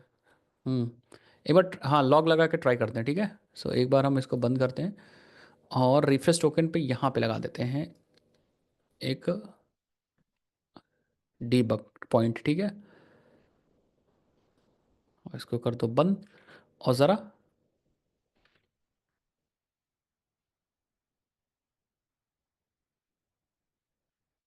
रुका नहीं यार। आ, ओके, यहाँ पे लगा दो, इसको हटा दो। नहीं, थोड़ी सी मिस्टेक हम लोगों ने कर दी क्या? नहीं नहीं, ये कहीं और से आ रहा है क्या? 77 लाइन से आ रहा है। ओके, ऊपर वाले से आ रहा है, ठीक है। हाँ, ये रिफ्रेश है, ये एक्सेस टोकन है। ठीक है, तो उल्टा क्यों कर रहे हैं हम लोग भाई? हाँ, हो जाता है एक जैसा, जब कुछ होता है तो मिसमैच हो जाता है। यस, अब आ गया। तो अब आप क्लेम्स में देखो ज़रा। टोकन है, क्लेम है। क्लेम में अगर देखो तो सब्जेक्ट है, आईएटी है और एक्सपायरी, ये तीन चीज़ है। दैट मीन्स हमारा डेटा तो आ ही नहीं रहा क्लेम के अंदर। इसका मतलब सेट नहीं हो पाएगा। टोकन तो आ रहा है, टोकन आ रहा है, बट हम लोग इस क्लेम से डेटा निकाले ना, इस क्लेम से डेटा निकाल रहे हैं ना, टाइप। तो ये टाइप नहीं आ रहा है, सब्जेक्ट आ रहा है, आईएटी आ रहा है और ईएक्सपी आ रहा है। ठीक है, इसका मतलब जो अभी हम टोकन पास कर रहे हैं उसमें टाइप नहीं है क्या? एक बार हम क्या करते हैं, नया टोकन बना के भेजते हैं। हाँ ठीक है। यस, सो हम नया टोकन भेज दो ज़रा यहाँ से। ये जो टोकन बन रहा था पहले, एक लॉगिन करो, पहले टोकन बनाओ ज़रा। लॉगिन करके टोकन बना लो। हाँ, अरे भाई, पहले एप्लीकेशन तो चला लो। ठीक है, तो अब हम लॉगिन कर लिया। अब इस टोकन में तो टाइप होगा ना, तो इस वाले एक्सेस या रिफ्रेश टोकन को लेते हैं और इस रिफ्रेश टोकन को पास कर देते हैं अपने यहाँ पे। क्योंकि यहाँ पे, क्योंकि इसमें तो टाइप था ही नहीं ना, ये पुराना टोकन था। अब हम सेंड करते हैं और अब आते हैं। अब क्लेम में ज़रा चेक करो, तो टाइप देखो आ गया, रिफ्रेश टाइप। तो वो पुराना टोकन पास कर रहे थे जिसमें टाइप था ही नहीं। ठीक है, समझ गए मेरी बात, मैं क्या कह रहा हूँ? पुराना हम लोग टोकन भेजे थे, इसमें टाइप नहीं था। अब देखो टाइप रिफ्रेश टोकन है। दैट मीन्स अगर ये रिफ्रेश टोकन है, तो अगर जैसे हम रिलीज करेंगे यहाँ पे, सो आप देखोगे अभी अनऑथराइज आ रहा है। Why it's coming unauthorize? I think हम लोग एक बार रिलीज कर लो इसको, एक बार दोबारा से एप्लीकेशन रन कर लेते हैं। हम्म, ठीक है, आ जाओ, अब रिफ्रेश करो। अनऑथराइज आ रहा है, अनऑथराइज में कोई एक्सेप्शन आ रही है, ठीक है, कोई दिक्कत नहीं। No such element, no value present आ रहा है किसी में। ऑथ कंट्रोलर से 18 लाइन से आ रही गई।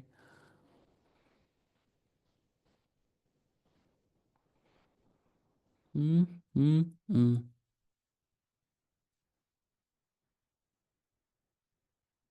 मतलब उसको यूज़र नहीं मिल रहा है इस ईमेल का?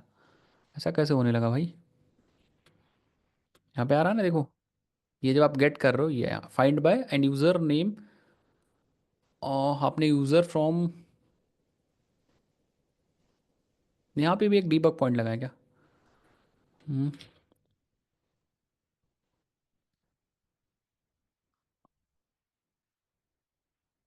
हम्म let me debug this also. इसमें दिक्कत ये आ रही कि यहाँ पे यूज़र नेम नहीं आने लगा क्या?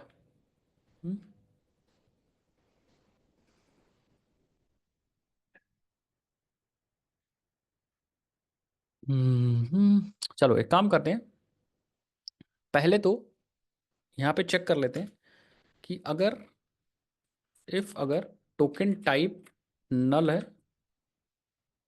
तो यहीं से हम रिटर्न कर देते हैं फॉल्स। ठीक है, एक कंडीशन यहाँ पे मैंने और लगा दिया कि हो सकता है नल हो, तो फॉल्स रिटर्न कर दो कि वो रिफ्रेश टोकन नहीं है। एक ये हो गया, और यहाँ भी आप चेक कर लो कि टोकन टाइप नल है तो रिटर्न कर दो फॉल्स, सेम। एक तो ये करेक्शन मैंने लगा दिया। और अब एक बार हम और चेक कर लेते हैं कि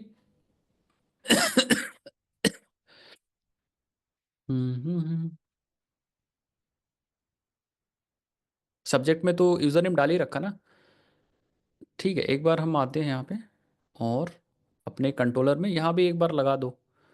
यहाँ पे भी आप एक बार लगा दो पॉइंट, और चलते हैं, लेट्स सी।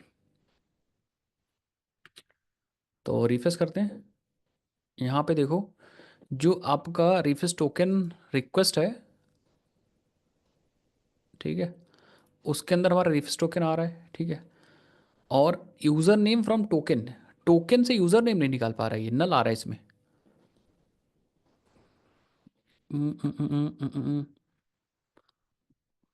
आ रहा समझ में? How it's possible? How it's possible? ठीक है, तो एक काम करते हैं, इसको बंद करो और मतलब सेट नहीं हुआ तभी तो नहीं मिल पा रहा है। तो अपने सर्विस में जाओ और एक काम करो, पहले अपने क्लेम्स को सेट करो। इसका ऑर्डर एक बार चेंज करते हैं, इस क्लेम को पहले सेट करते हैं, फिर यूज़र नेम सेट करते हैं हम लोग। ठीक है, बाकी एक्सपायरेशन वगैरह तो सब सेम है। आप चलो ज़रा देखते हैं। तो डेटा अगर टोकन में नहीं जाएगा ढंग से तो प्रॉब्लम होगी। तो let's see, let's implement. And इस बार अभी भी नल आ रहा है। Why it's why it's something is not getting. यहाँ पे देखो आप, user name from the token is actually coming null. तो ये जो गेट यूज़र नेम है, ये मेथड बढ़िया, मतलब ये मेथड सही से काम नहीं कर पा रहा, आई डोंट नो। एक काम करो, अब इसमें क्या दिक्कत आ रही ये देखना पड़ेगा हमें। तो हम जेड सर्विस में चलते हैं और एक काम करो, जब गेट कर रहे हैं ना टोकन, कहाँ पे गेट कर रहे हैं? यहाँ पे देखो यार, एक काम करो, get body dot get subject ठीक तो कर रहे हैं यार। आई डोंट नो क्यों ऐसा हो रहा है।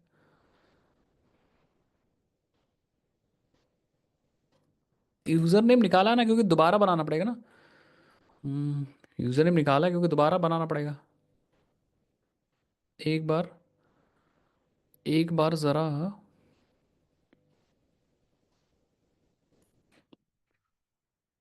सो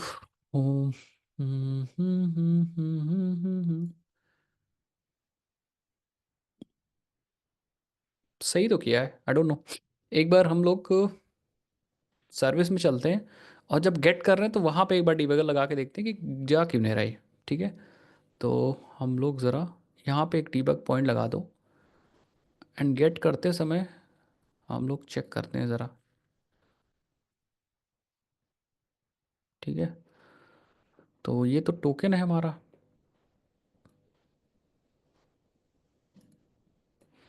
एक काम करते हैं, इस टोकन को ज़रा कॉपी करो। ठीक है, और जाके यहाँ पे देखना ज़रा। ठीक है, हाँ तो यूज़र नेम सेट नहीं हो रहा है। रिफ्रेश टोकन आ जा रहा है, आईआईटी आ रहा है, सब्जेक्ट तो आ ही नहीं रहा है इसमें। इसका हम सब्जेक्ट तो सेट ही नहीं हो रहा है, और सब्जेक्ट नहीं सेट हो रहा है तो प्रॉब्लम हो जाएगी। कितने लोग समझ पाए मेरी बात? हम्म।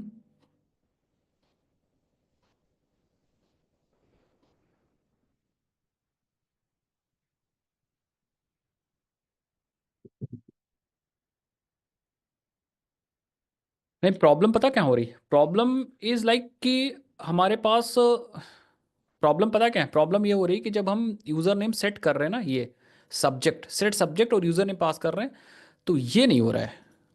ठीक है, अगर मैं आपको कहूँ तो दिखाऊं, जैसे आप यहाँ पे चेक करो ना, जैसे आपने इज रिफ्रेश टोकन चेक किया, इज रिफ्रेश टोकन चेक किया, मान लो यहाँ पे आपने ब्रेक पॉइंट लगाया, तो जो क्लेम है उसके अंदर आपका सब्जेक्ट भी तो होना चाहिए। ठीक है, तो जैसे आपने यहाँ पे मान लो लेट सपोज कि आपने लॉगिन किया, कहाँ गया लॉगिन? लॉगिन ये रहा। तो मान लो आपने सेंटेंस से लॉगिन किया। अब ये जो टोकन बन रहा है ना, इस टोकन के अंदर सब्जेक्ट तो कहीं ना कहीं होना चाहिए, मतलब यूज़र नेम कहीं ना कहीं होना चाहिए। एक्सेस टोकन में भी यूज़र नेम होना चाहिए। ओके, नए टोकन में तो आ रहा है। चलो ठीक है, नए टोकन में आ रहा, अच्छी बात है।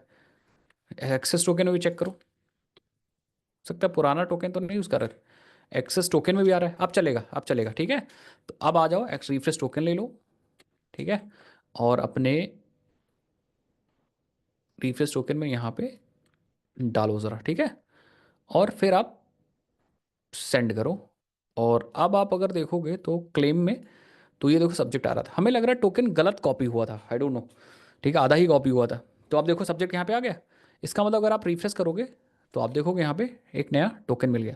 तो सब कुछ सही है, हो सकता है कॉपी करने में गलत हो गया हो, कभी कभी आपसे ऐसा हो जाता है। ठीक है, तो आप देखो क्या होगा। अब अगर उल्टा पास करोगे, मैं रन करता हूँ नॉर्मल, और अब उल्टा सीधा पास करोगे तो कोई दिक्कत नहीं होगी, अपने हिसाब से काम हो जाएगा। जैसे फॉर एग्जांपल अगर आप रिफ्रेश टोकन की जगह पास करोगे तब तो नया रिफ्रेश टोकन आएगा। एक बार देखो यहाँ पे, अगर आप रिफ्रेश टोकन कॉपी करके यहाँ पे पास करते हो तब तो आपको रिफ्रेश टोकन और एक्सेस टोकन दोनों मिल रहा है। बट अगर आप यहाँ पे एक्सेस टोकन पास कर देते हो, लेट मी कॉपी, एंड यहाँ पे हमने पास कर दिया एक्सेस टोकन, रिफ्रेश टोकन की जगह पास कर दिया, तो देखो इनवैलिड रिफ्रेश टोकन आ रहा है। कितने लोग समझ गए मेरी बात? सेम ऐसे ही हमारा वहाँ भी काम होगा। अगर आप एक्सेस करते समय रिफ्रेश एक्सेस टोकन या रिफ्रेश टोकन पास कर दोगे तो भी वहाँ पे प्रॉब्लम आएगी। कितने लोग समझ गए मेरी बात? तो ये इंप्लीमेंटेशन इज़ अ फाइन, हमारी इंप्लीमेंटेशन सही है। वो गलती से हम लोगों ने, आई थिंक हमने इतना कॉपी नहीं किया था। एक बार देखते हैं, एक बार पहले इसको कंट्रोल Z कर लो। हाँ ठीक है, तो हमने शायद इतना कॉपी नहीं किया था यहाँ से यहाँ तक, या तो कॉपी नहीं किया था या पहला वाला नहीं कॉपी हुआ था। दिखाता हूँ। हाँ, देख रहे हो? नो, नहीं नहीं, ये नहीं छूटा था। आई थिंक पहले का छूट गया था, यहाँ से यहाँ तक का छूट गया था।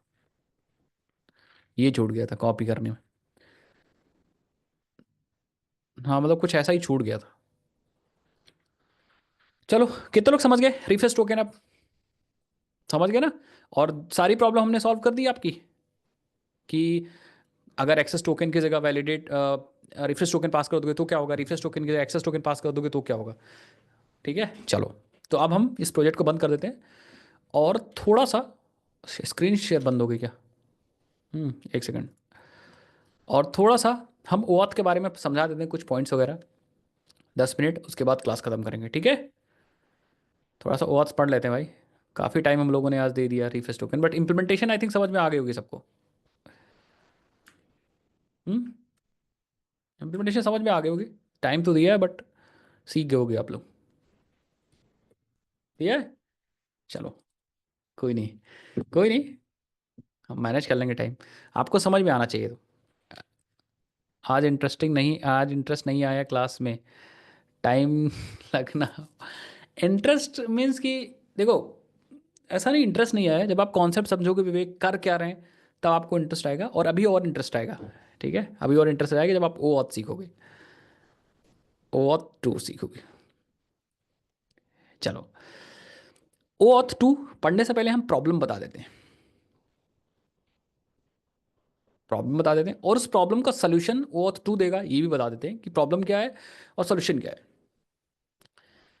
सबसे पहली प्रॉब्लम, कि पहली प्रॉब्लम,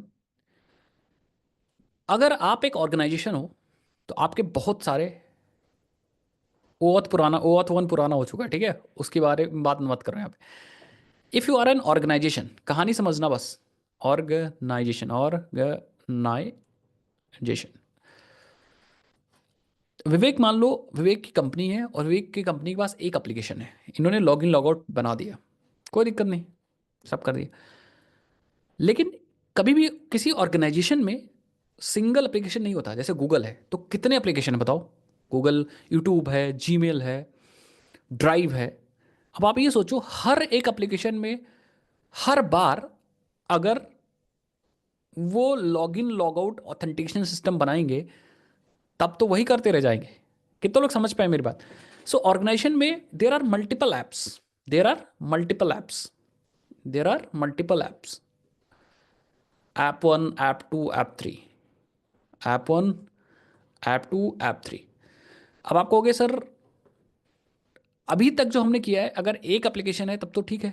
मैं कहूँगा हाँ, तब तो कोई दिक्कत नहीं है। अगर एक ही एप्लीकेशन जैसे सबस्ट्रिंग फूडी ही आप बना रहे हो, और उसके लिए तो ठीक है, कोई इशू नहीं। कितना लोग समझ गए? लेकिन अगर आप 2-3 एप्लीकेशन बनाओगे तो हर बार log in log out JWT token वगैरह बनाना पड़ेगा, उसके लिए प्रॉब्लम हो जाएगी। तो हमें यहाँ पे कोई ऐसा एक तरीका चाहिए जिसकी हेल्प से हम एक बार ही, या अलग से ही हम यहाँ पे एक ऑथ सर्वर बना दें।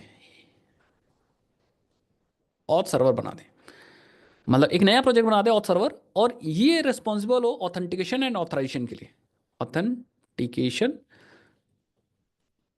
And authorization, authorization. अब आप कहोगे सर इससे क्या होगा? इससे ही तो सारा खेल होगा। पता है क्या होगा? जैसे ही आप ऐप 1 को कोई लॉगिन चाहिए, मान लो कोई यूजर आया ऐप 1 को यूज करने के लिए, ऐप 1 क्या करेगा? कहेगा भैया आपके पास टोकन नहीं है, तो मैं इसको आपको यूज करने नहीं दूंगा। कितने लोग समझ में आया मेरी बात? अब मुझे क्या करना होगा? ऐप 1 रीडायरेक्ट कर देगा ऑथ सर्वर पे। आप यहां पे लॉगिन करोगे, लॉगिन पेज दिखेगा, और ऐप 1 को जो परमिशन चाहिए होगी वो परमिशन दोगे आप। ऑथ सर्वर क्या करेगा? आपको एक कोड दे देगा या क्लाइंट को एक कोड दे देगा, दैट इज अ टोकन, वही टोकन। और अब आप यहां पे जब रिक्वेस्ट करोगे तो वो टोकन भेज दोगे, टोकन को ऐप वन वेरीफाई करेगा, इट वेरीफाइज कि भैया सही है कि गलत है जो ऑथराइजेशन सर्वर ने दिया।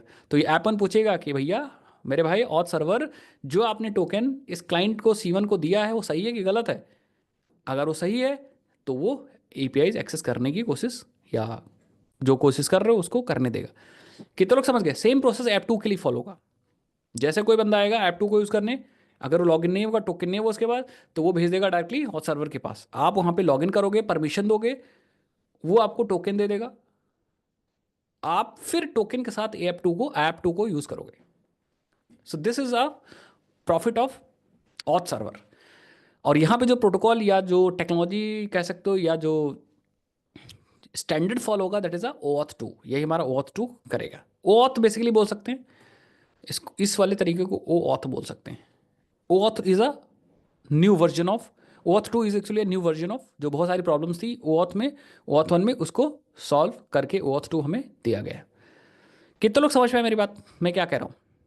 जैसे मैं एक एग्जांपल दिखाता हूँ प्रैक्टिकली, जैसे प्रैक्टिकल एग्जांपल दिखाऊं, जैसे मेरे पास ड्राइव है, ठीक है, ड्राइव है, और मैं क्या करता हूँ, ड्राइव में बहुत सारी फोटोज़ वगैरह है। अगर मैं यहाँ से लॉग आउट कर देता हूँ थोड़ी देर के लिए, या मान लो मैं चेंज कर लेता हूँ इस पे, ठीक है, मैंने लॉग इन कर लिया या दूसरे को चेंज कर लिया या लॉग आउट कर लिया, या मान लो थोड़ी देर के लिए हम लोग क्या करते हैं, इसको बंद कर दो, हम लोग यहाँ पे एक नई विंडो ओपन करते हो, और यहाँ पे आप ड्राइव ओपन करते हो, ठीक है। और जैसे ही ये ड्राइव है, ये गूगल का एक प्रोडक्ट है। अब जैसे ही आपने यहाँ पे लॉग इन किया, देखना कितने लोग समझ पाए मेरी बात। जैसे आपने ड्राइव किया, ड्राइव पे लॉगिन किया, तो ड्राइव ने अपने प्रोडक्ट, अपने एप्लीकेशन पे लॉगिन नहीं कराया, ड्राइव ने कहां भेज दिया, ड्राइव ने ड्राइव ने कहां भेज दिया बोलो, समझ गए ना सब लोग? ड्राइव ने गूगल के ऑथ सर्वर पे भेज दिया। और गूगल का ऑथ सर्वर का यहां पे देखो वो भी अलग है, accounts.google.com, भी है समझ में। और ये जो था वो drive.google.com या workspace.google.com था। कितने लोग समझ पाए मेरी बात? अब आप यहां जब लॉगिन कर लोगे, जब यहां पे लॉगिन कर लोगे, एक बार मैं लॉगिन करने की कोशिश करता हूँ, batch L C W D batch, I don't know the name, LCWD batch, अरे भाई बैच LC, ठीक है। सो लेट मी ट्राई, मैं ट्राई कर रहा हूँ बस एक बार, पासवर्ड वगैरह मुझे याद नहीं है, आई डोंट नो। देखो लॉगिन हो जाएगा, और ये कुछ ऑथेंटिकेट वगैरह कर रहा है। अभी हम 34 किसका अकाउंट, मतलब पता नहीं, ऑफिस का फ़ोन है जो मेरे पास अभी है नहीं, ठीक है। तो जैसे आप यहाँ पे लॉगिन कर लोगे, तो अब ये टोकन बेसिकली दे देगा आपके ड्राइव को। कितने लोग समझ पाए मेरी बात में क्या कर, ये सारा फ्लो ओऑथ की हेल्प से हो रहा है, ये सारा फ्लो ओऑथ की हेल्प से हो रहा है। अब जब टोकन या सेशन एक क्रिएट हो जाएगा बेसिकली यहाँ पे, क्योंकि web based application session create हो जाएगा, और सेशन को यूज़ करेगा वो। अभी इंटरनल अंदर जब घुसेंगे तो समझेंगे, एक ओवरव्यू आप ऐसा समझ लो कि ऐसा ऐसा चीज़ हो रही है। इतना समझे सब लोग? इसी को बोलते हैं ओऑथ रो, इसी प्रॉब्लम को ओऑथ टू सॉल्व करता है, ठीक है। दूसरी प्रॉब्लम, ऐसे बहुत सारी प्रॉब्लम, ये पहली प्रॉब्लम मैंने समझा है कि फॉर द मल्टीपल एप्लीकेशन हम ओऑथ सर्वर का कॉन्सेप्ट ओऑथ टू यूज़ करेंगे। अब ये एप्लीकेशन माइक्रो सर्विसेज भी हो सकती हैं, तो अगर आपके पास बहुत सारे माइक्रो सर्विसेज तो वहाँ भी ऑथ सर्वर या ऑथ टू का कॉन्सेप्ट यूज़ होगा। नेक्स्ट बात करते हैं। बहुत बार क्या होता है कि आपके बिहाफ पे कोई दूसरा एप्लीकेशन, आपके बिहाफ पे कोई दूसरा एप्लीकेशन रिक्वेस्ट मांगता है। जैसे फॉर एग्जांपल आपने एक एडिटर ऐप बनाया, एडिटर ऐप बनाया, और आप यहाँ हो, और एडिटर ऐप फोटो एडिट करता है, और ये फोटो उठाता है गूगल ड्राइव से, गूगल ड्राइव से। अब कहानी समझना और इंटरेस्टिंग है, गूगल ड्राइव से फोटोज को कहाँ से उठाता है, फोटोज उठाता है गूगल ड्राइव से। ऐसा होता है कि नहीं होता बहुत बार? अब आप देखो, आपकी फोटोज यहाँ पे रखी हैं, एडिट कौन करेगा, ये करेगा, दैट मीन्स आपके रिसोर्सेज यहाँ पे हैं, एडिट एडिटर कर रहा है, ठीक है। अब आप आओगे यहां पे लॉगिन करोगे, जैसे आप लॉगिन पे क्लिक करोगे, एडिटर को क्या चाहिए भाई, एडिटर को परमिशन चाहिए, या एडिटर को आपके बिहाफ पे गूगल ड्राइव पे लॉगिन करना पड़ेगा, तभी तो ये फोटोज को एक्सेस कर पाएगा यहां से। अभी समझ पा रहे हो मेरी बात, मैं क्या कह रहा हूं। आपके बिहाफ पे इस एडिटर फोटो ऐप को लॉगिन करना पड़ेगा, फोटो ऐप को। अदरवाइज आपके बिहाफ पे अगर ये एडिटर लॉगिन नहीं करेगा तो आपकी फोटोज कैसे निकालेगा वहां से। तो आप इस एडिटर के पास बहुत सारे ऑप्शन हैं। पहले क्या यूज होता था पता है, पहले क्या यूज होता था, पहले ये ये जो एडिटर है वो कहता था कि एक काम करो, आप अपना यूजर नेम पासवर्ड दे दो, यूजर नेम पासवर्ड मुझे दे दो, और जैसे आप लॉगिन करोगे वैसे मैं लॉगिन कर लेता हूँ। तो यूजर नेम पासवर्ड दोगे, यूजर नेम पासवर्ड यहाँ भेज देगा और यहाँ से लॉगिन हो जाएगा। एक ये तरीका है, बट इट्स वेरी डेंजरस, क्योंकि कोई बंदा यूजर नेम पासवर्ड नहीं भेज सकता किसी थर्ड पार्टी ऐप को। और ये थर्ड पार्टी ऐप है, हो सकता है ये किसी चाइना कंपनी ने बनाया हो, या हो सकता है किसी थर्ड पार्टी कंपनी ने बनाया हो। तो क्या आप अपने यूजर नेम पासवर्ड को किसी थर्ड पार्टी कंपनी को दे सकते हो, आप बताओ। थर्ड पार्टी कंपनी को दे सकते हो? नहीं।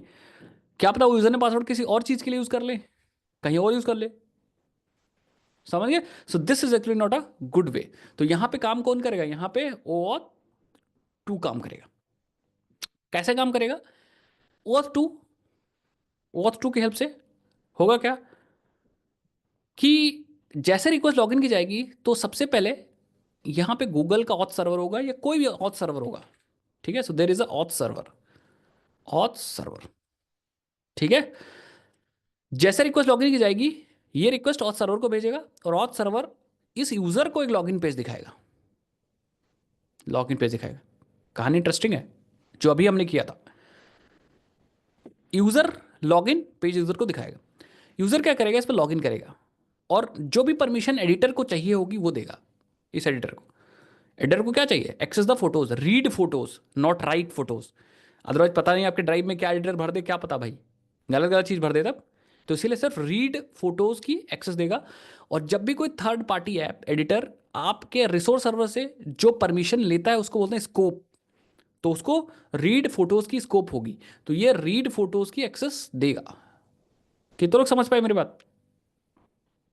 जब ये सक्सेसफुली लॉगिन हो जाएगा तो ये जो ऑथ सर्वर है it will generate a access token, वही access token to this client editor, editor को एक्सेस टोकन दे देगा। अब ये एक्सेस टोकन इस रिक्वेस्ट में भेजेगा, एक्सेस टोकन भेजेगा गूगल ड्राइव को। गूगल ड्राइव एक बार टोकन को वेरीफाई कर लेगा अपने सर्वर से, और एपीआई को एक्सेस करने की बढ़िया तरीका मिल गया है हम लोग को। रिस्पॉन्स में खटाखट आउटपुट फोटोज जाएंगी। कितने लोग समझ गए। अब इसमें लॉगिन आप कर रहे हो, इसमें लॉगिन आप कर रहे हो, ठीक है। इसमें एडिटर लॉगिन नहीं कर रहा है, थर्ड पार्टी ऐप लॉगिन नहीं कर रहा है, लॉगिन और परमिशन भी आप दे रहे हो कि भैया किस चीज की परमिशन देनी है आपको। कितने लोग समझ पाए मेरी बात, मैं क्या कर रहा हूं। तो ये फ्लो समझ में आया। वो ऑथ है तभी ये सब पॉसिबल है कि editor permission, editor Google drive से फोटोज भी एक्सेस कर ले रहा है, और आपको यूजर ने पासवर्ड भी नहीं देना पड़ रहा है, आप खुद से लॉगिन भी कर रहे हो। अभी आया समझ में। This is actually a whole process of why OAuth is there. अब हमें यही सीखना है कि इसको कैसे करते हैं बस, ठीक है। हाँ, जहां जहां Google sign in with Google है वहां वहां OAuth 2 यूज ही हुआ है, या साइन इन विद गिटहब है, एवरीथिंग है। अब ये काम करने के लिए एक स्टैंडर्ड बना दिया, दैट इज अ OAuth 2। यही एक स्टैंडर्ड है OAuth 2, ये सारा काम करने के लिए, ठीक है। और इसका नाम है, इसका full form open authorization, open authorization, authorization. ये इंडस्ट्री स्टैंडर्ड है जिसका नाम है ओपन ऑथराइजेशन। ऑथराइजेशन करने के लिए, ऑथेंटिकेट करने के लिए ओपन आईडी के साथ ये काम करता है, मतलब ऑथेंटिकेट और ऑथराइज करने के लिए OAuth 2 प्लस ओपन आईडी एक साथ यूज होते हैं, बट आपको पता नहीं चलेगा, ठीक है। एक साथ में यूज होंगे ओपन आईडी और OAuth 2। माइक्रोसॉफ्ट भी तो टीम्स ही, तो उन्होंने भी अपना स्टैंडर्ड इंप्लीमेंट कर रखा ना, तो आप लॉग इन विद माइक्रोसॉफ्ट भी कर सकते हो। जो जो OAuth 2 को इंप्लीमेंट करेगा आप, और अपना प्रोवाइडर देगा, वो कोई भी कर सकता है। जैसे आप खुद का log in with learn code with Durgesh मैं दे सकता हूँ, मुझे करना क्या है, ये OAuth 2 में जो स्टैंडर्ड बताए गए उसको इंप्लीमेंट करके मैं एक और सर्वर बनाना है बस। आया समझ में? हाँ, तो हम अपना भी एक लॉगिन दे सकते हैं कि हमारा लॉगिन आपको इंप्लीमेंट करें। लॉगिन विद एप्पल देखते हो आप, लॉगिन विद, वैसे आप अपना भी लॉग एक और सर्वर बना लीजिए, और उस सर्वर से मल्टीपल एप्लीकेशन कनेक्ट हो जाएंगे। आप ये भी फीचर दे सकते हो, लोग आके आपका ऑथराइजेशन सर्वर यूज करें। हम्म। बस ऑथराइजेशन सर्वर सबका अलग अलग होता है, इन स्टैंडर्ड्स वही लिखे होते हैं, कोडिंग वैसे ही होती है लगभग। कितने लोग समझ गए मेरी बात? ठीक है। आज की क्लास एंड करने से पहले कुछ टर्म्स में बता देता हूँ बस। ठीक है, कुछ टर्मिनोलॉजीज हैं जो इसमें आपने सीखा कि कौन यूज़र है, एडिटर है, ड्राइव है, ये एक एग्जांपल था, टर्मिनोलॉजी थी समझने के लिए। इनको टेक्निकल टर्म्स दे दिए गए हैं, इनको टेक्निकल टर्म्स दे दिए गए हैं, उन टर्म्स को हम लोग समझते हैं। टेक्निकल टर्म्स, टर्म्स क्या क्या समझना बात को। सबसे पहले आप हो, सब मेन चीज आप ही हो। पता है क्यों? यू। पता है क्यों आप सबसे इंपॉर्टेंट क्यों पता है? क्योंकि आपके ही रिसोर्सेस को प्रोटेक्ट करना है। हर जगह यूज होता है मनोज, हर जगह जहां भी लॉग इन विद गूगल दिखेगा, जहां भी दिखेगा, हर जगह यूज होगा। यस, ये आप हो, यू। इसको क्या बोलेंगे? ओनर या फिर रिसोर्स ओनर। रिसोर्स ओनर पूरा मैं लिखूंगा जिससे आपका क्लियर रहे। रिसोर्स ओनर मतलब आप एक रिसोर्स ओनर हो, आपकी एपीआईज हैं। कितने लोग समझ गए? तो रिसोर्स ओनर पहला टर्म समझ गए, जिसकी एपीआईज को प्रोटेक्ट करना है, that is a resource owner. The end user is the person who owns the data या एपीआईज। अगर ऊपर वाली बात करें एडिटर, तो आपकी फोटोज थी ना ऊपर, तो the end user who owns the photos stored in Google drive, और वही फोटोज आपके रिसोर्सेस थी। यहां की बात करें तो फोटोज मीन्स कि आपकी जो एपीआई जिसे सिक्योर करना है, उसको हम बोलेंगे रिसोर्सेस। रिसोर्सेस तो मैं बता चुका पहले से। कितने लोग समझ पाए पहला point?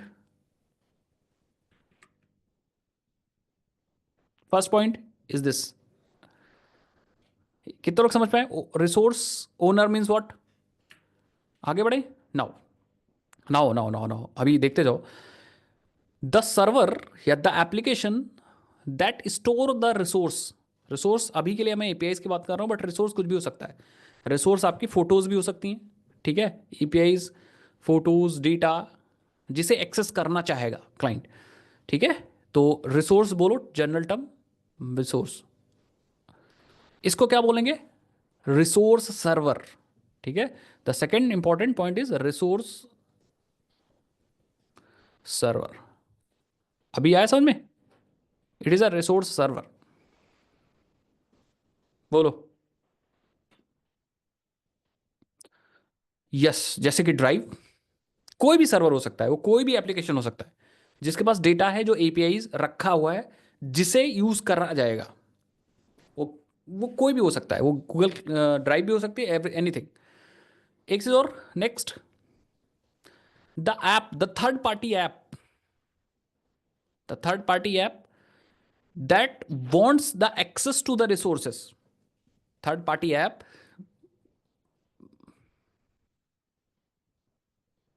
Third party app wants access to resources, access to the resources, to the, ऐसा ऐप जो रिसोर्सेस को एक्सेस करने की कोशिश करेगा, उसको बोलेंगे क्या? That is a client. अभी ऐसा में दैट इज अ क्लाइंट, वो क्लाइंट होगा। Application that read the resources, वो हमारा क्लाइंट होगा। कितने लोग समझ गए? जैसे यहां पे जो एडिटर ऐप था वो क्लाइंट होगा। अब यहां पे क्लाइंट आपको नहीं बोला जाएगा। क्लाइंट मतलब वो एप्लीकेशन जो आपके बिहाफ पे एपीआईज को एक्सेस कर रहा होगा। मतलब आप तो पीछे हो गए, आपके बिहाफ पे जो फोटोज को एक्सेस कर रहा था दैट इज एडिटर, अभी अभी के जो मैं ऊपर समझा रहा था वो एडिटर है। ये सारे टर्मिनोलॉजी बहुत इंपॉर्टेंट है क्योंकि यही टर्मिनोलॉजीज यूज होंगी जब भी मैं क्लाइंट बोलूँ, तो आप समझ जाइए कि यहाँ पे यूजर की बात नहीं हो रही, एंड यूजर की बात। यहाँ पे एक ऐसा एप्लीकेशन जो रिसोर्सेज एक्सेस कर रहा है उसको बोल रहे हैं हम लोग। Next and the most important is your the application that authenticate and authorize, the application that authenticate and authorize, ठीक है, authenticate and authorize, तो यहां पे लिखो authenticate and authorize, इसको बोलेंगे auth सर्वर। तो that is fourth point is auth server, authorization server, auth server. चार टर्म्स मैंने समझा दिए। तो ऐसा एप्लीकेशन जो आपकी जो यूजर है उसकी वैलिडिटी या उसको वेरीफाई करेगा, ऑथेंटिकेट करेगा और एक्सेस देगा क्लाइंट को कि क्या वो एक्सेस करे, ऑथराइज करेगा, वही होता है ऑथराइजेशन सर्वर। और इसको यूजर के बारे में पता है, it stores the user detail, तभी ये ऑथराइज कर पाएगा। Store the user detail, and user detail, stores the end user detail, and user detail. तो अब इसी के पास साइन अप वगैरह होगा सब। आप खुद सोचो, जो ऑथराइजेशन सर्वर है गूगल का, तो अब जब एडिटर ऐप यूज करोगे तो साइन अप भी तो गूगल के ऑथराइजेशन सर्वर पे ही तो करते हो। आप जब अकाउंट क्रिएट करते हो तो गूगल के तो ऑथराइजेशन सर्वर पे करते हो। तो साइन अप भी आप ऑथराइजेशन सर्वर पे ही करते हो, ऐसा नहीं कि आप थर्ड पार्टी ऐप पे करोगे। कितने लोग समझ गए मेरी बात? Yes, it provide the access token also, ये इंपॉर्टेंट है, it provide the access token. तो ऑथराइजेशन सर्वर आपको एक्सेस टोकन भी देगा। अभी आया समझ में? तो ऑथ सर्वर के पास डीबी की डिटेल होगी। यस, ऑथ सर्वर के पास यूजर का डेटा ही होगा पूरा। आपको अपने पास यूजर का डेटा रखने की जरूरत ही नहीं है। ठीक है, आपको अपने पास यूजर का डेटा रखने की जरूरत ही नहीं है। आपको authorization server is responsible for handling the user detail. कितना बढ़िया है बताओ। एक ऑथराइजेशन सर्वर बना लो, उसके बाद मल्टीपल एप्लीकेशन बनाओ, कोई दिक्कत। इवन बनाने की क्या जरूरत है भाई, ऑथराइजेशन सर्वर तो गूगल वगैरह बना बना के ही दिए हम लोग। और बहुत सारे फ्री में ऑथराइजेशन सर्वर अवेलेबल है ओपन सोर्स, डायरेक्टली उनको यूज करो ना फ्री में। आपको लॉगिन लॉगआउट बनाने की झंझट ही नहीं है। बहुत सारे अवेलेबल हैं, गूगल वगैरह का तो अवेलेबल है। और एक चीज़ और बताऊं, गूगल वगैरह जो है वो फुल ऑथराइजेशन सर्वर के फीचर नहीं देते हैं, इसीलिए उनको बोलते हैं ऑथ प्रोवाइडर्स। वो सिर्फ लॉगिन लॉगआउट कराएंगे बस, ऑथ प्रोवाइडर इसीलिए उनको बोलते हैं। ऑथराइजेशन सर्वर और भी बहुत सारे फीचर देता है, तो उसके लिए हमारे पास ऑथराइजेशन सर्वर हैं, जैसे की क्लॉक, उसको भी हम लोग यूज कर सकते हैं। आया समझ में? That means you if you want full support या फुल फ्लेश्ड सर्वर इटसेल्फ, तो गूगल तो सिर्फ आपको लॉगिन लॉगआउट करा देगा बस, खत्म। तो उसीलिए उसको बोलते हैं थोड़ा ऑथराइजेशन सर्वर से बहुत कम इंफॉर्मेशन या बहुत कम फीचर प्रोवाइड करने वाली को बोलते हैं ऑथ प्रोवाइडर। वो ऑथ प्रोवाइडर है। अभी आया समझ में? Keycloak provides full access to या फुल एक्सेस ऑफ या full feature of auth server. जैसे उसमें बहुत सारी चीज कर सकते हो, मैं बताऊंगा, अभी दिखाऊंगा नेक्स्ट टर्न पे, की क्लॉक सर्वर वगैरह। और वो फ्री है, ओपन सोर्स है, मतलब डायरेक्टली आप डाउनलोड करो, यूज करो, लॉगिन लॉगआउट करने की झंझट ही नहीं है। ठीक है, मतलब बहुत तगड़ी चीज है। तो चार पॉइंट आप समझ गए। तो आपको लॉगिन लॉगआउट बनाने की जरूरत ही नहीं अगर आपने ओथ सीख लिया तो। अच्छा, आपने ऑक्टा सुना है? ऑक्टा किसी ने की क्लॉक सर्वर सुना था पहले? अरे इसीलिए तो पढ़ रहे हो यार सब लोग आप मुझसे, नई नई चीज़ सीखोगे, नई नई चीज़, तभी तो आपने ज्वाइन किया क्लास। यही सब तो इंटरव्यू में पूछा जाता है, नई नई चीज़। तो एक की क्लॉक ऑथराइजेशन सर्वर ही है, मतलब इसी से आप लॉगिन लॉगआउट करोगे, साइन अप वगैरह करोगे। आपने ऑक्टा सुना है किसी ने? ऑक्टा भी एक ऑथराइजेशन सर्वर है। ऐसे बहुत सारे ऑथराइजेशन सर्वर हैं, बहुत इसमें फ्री भी हैं, बहुत लोगों ने अपना बना बना के बेच भी रहे हो। ठीक है, इवन पता है आप अपना खुद कोड कर सकते हो, स्प्रिंग आपको ये भी देता है, कोड कस्टम भी बना सकते हो, कस्टम सर्वर भी बना सकते हो। अगर आपको बहुत ज़्यादा दम है तो आप कस्टम भी बना लो, कोडिंग की ज़्यादा शौक है तो आप कस्टम बना लो। ठीक है, ऑथ सर्वर का एक पूरा पूरा मॉड्यूल है, मैं आपको दिखाता हूँ। इट्स वेरी इंटरेस्टिंग भाई। आप यहाँ जाओगे, auth server spring boot search करोगे, यू विल सी। ये देखो, पूरा पूरा प्रोजेक्ट ही है ऑथ सर्वर का। जैसे ये सारे प्रोजेक्ट है ना, ये देखो, स्प्रिंग ऑथराइजेशन सर्वर पूरा, तो इसको पढ़ के पूरा आप इंप्लीमेंट भी कर सकते हो अपना खुद का ऑथराइजेशन सर्वर। मतलब आप चाहते हो कि नहीं नहीं नहीं हम नहीं यूज़ कर पाएंगे दूसरे का, तो लिखा लो। अभी ऐसा 4 पॉइंट क्लियर है, बोलो।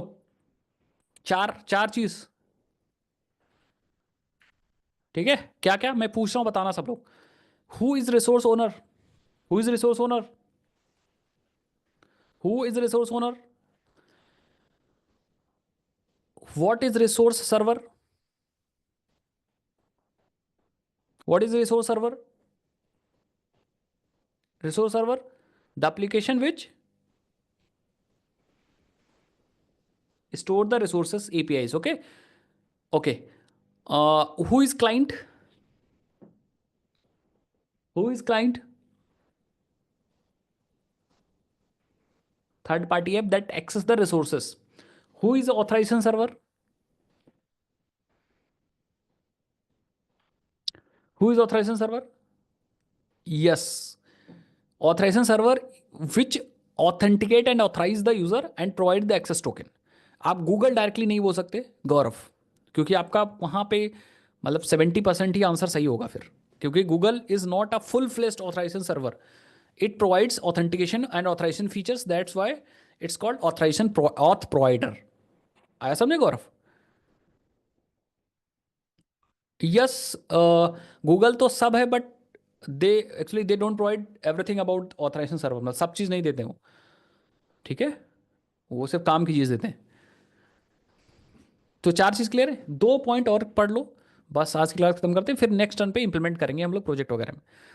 तो 2 पॉइंट और है, एक चार हो गया ना इधर। पांचवा point is the what is scope? Scope, scope क्या है?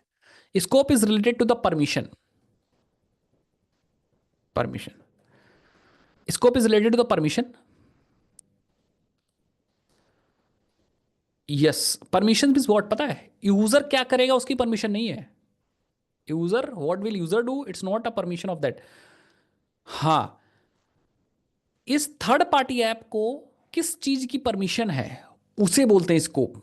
जैसे फॉर एग्जांपल हमारा जो एडिटर था वो सिर्फ फोटोज को रीड कर सकता है। क्या कर सकता है? फोटोज को रीड कर सकता है, इसीलिए इसका स्कोप हो सकता है रीड फोटोज। रीड फोटोज, कितने लोग समझ पाए मेरी बात? हो सकता है फोटोज को एडिट करने के बाद सेव भी करें, तो अब इसको दो स्कोप मिलेंगे, एक रीड स्कोप और एक राइट स्कोप या एडिट स्कोप। कितने लोग समझ पाए मेरी बात? एडिट फोटोज, तो ऐसे करके स्कोप्स होते हैं। मतलब क्लाइंट को क्या परमिशन है, client is a third party app. अभी आया समझ में? तो इसको बोलते हैं उसको स्पेसिफिक परमिशन और the access level that client is requesting. ठीक है, इसका टेक्निकल टर्म बोले द, इसको टेक्निकल टर्म में बोलते हैं तो द परमिशन दैट, या ऐसे डिफाइन कर लो, स्पेसिफिक परमिशन और access level, access level that client is requesting. Client क्या चाहता है, दैट क्लाइंट इज रिक्वेस्टिंग। कितने लोग समझ गए? उसको बोलते हैं स्कोप। हाँ बात वही है, ठीक है। नेक्स्ट, दो टर्म तो आप लोग बताओगे मुझे, मुझे आप पढ़ाओगे, मैं नहीं पढ़ाऊंगा। दो term, access token and refresh token. तो आप मुझे सिखा दो यार, access token and refresh token, ये दो टर्म आप मुझे सिखा दो प्लीज। क्या होते हैं बता दो।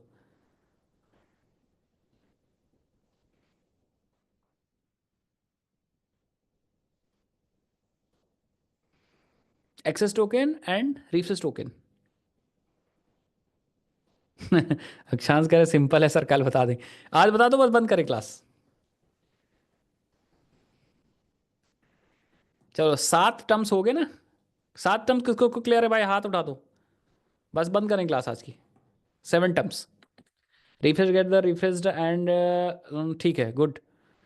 ज्योति यस, मेरे को clear actions, okay good good good good, nice nice nice nice. 5 हैं कंफर्म, 5 हैं कंफर्म, कौन कौन सा नहीं है कंफर्म बताओ। कंफर्म नहीं तो कंफर्म कर दूं भाई, बोलो बोलो जल्दी।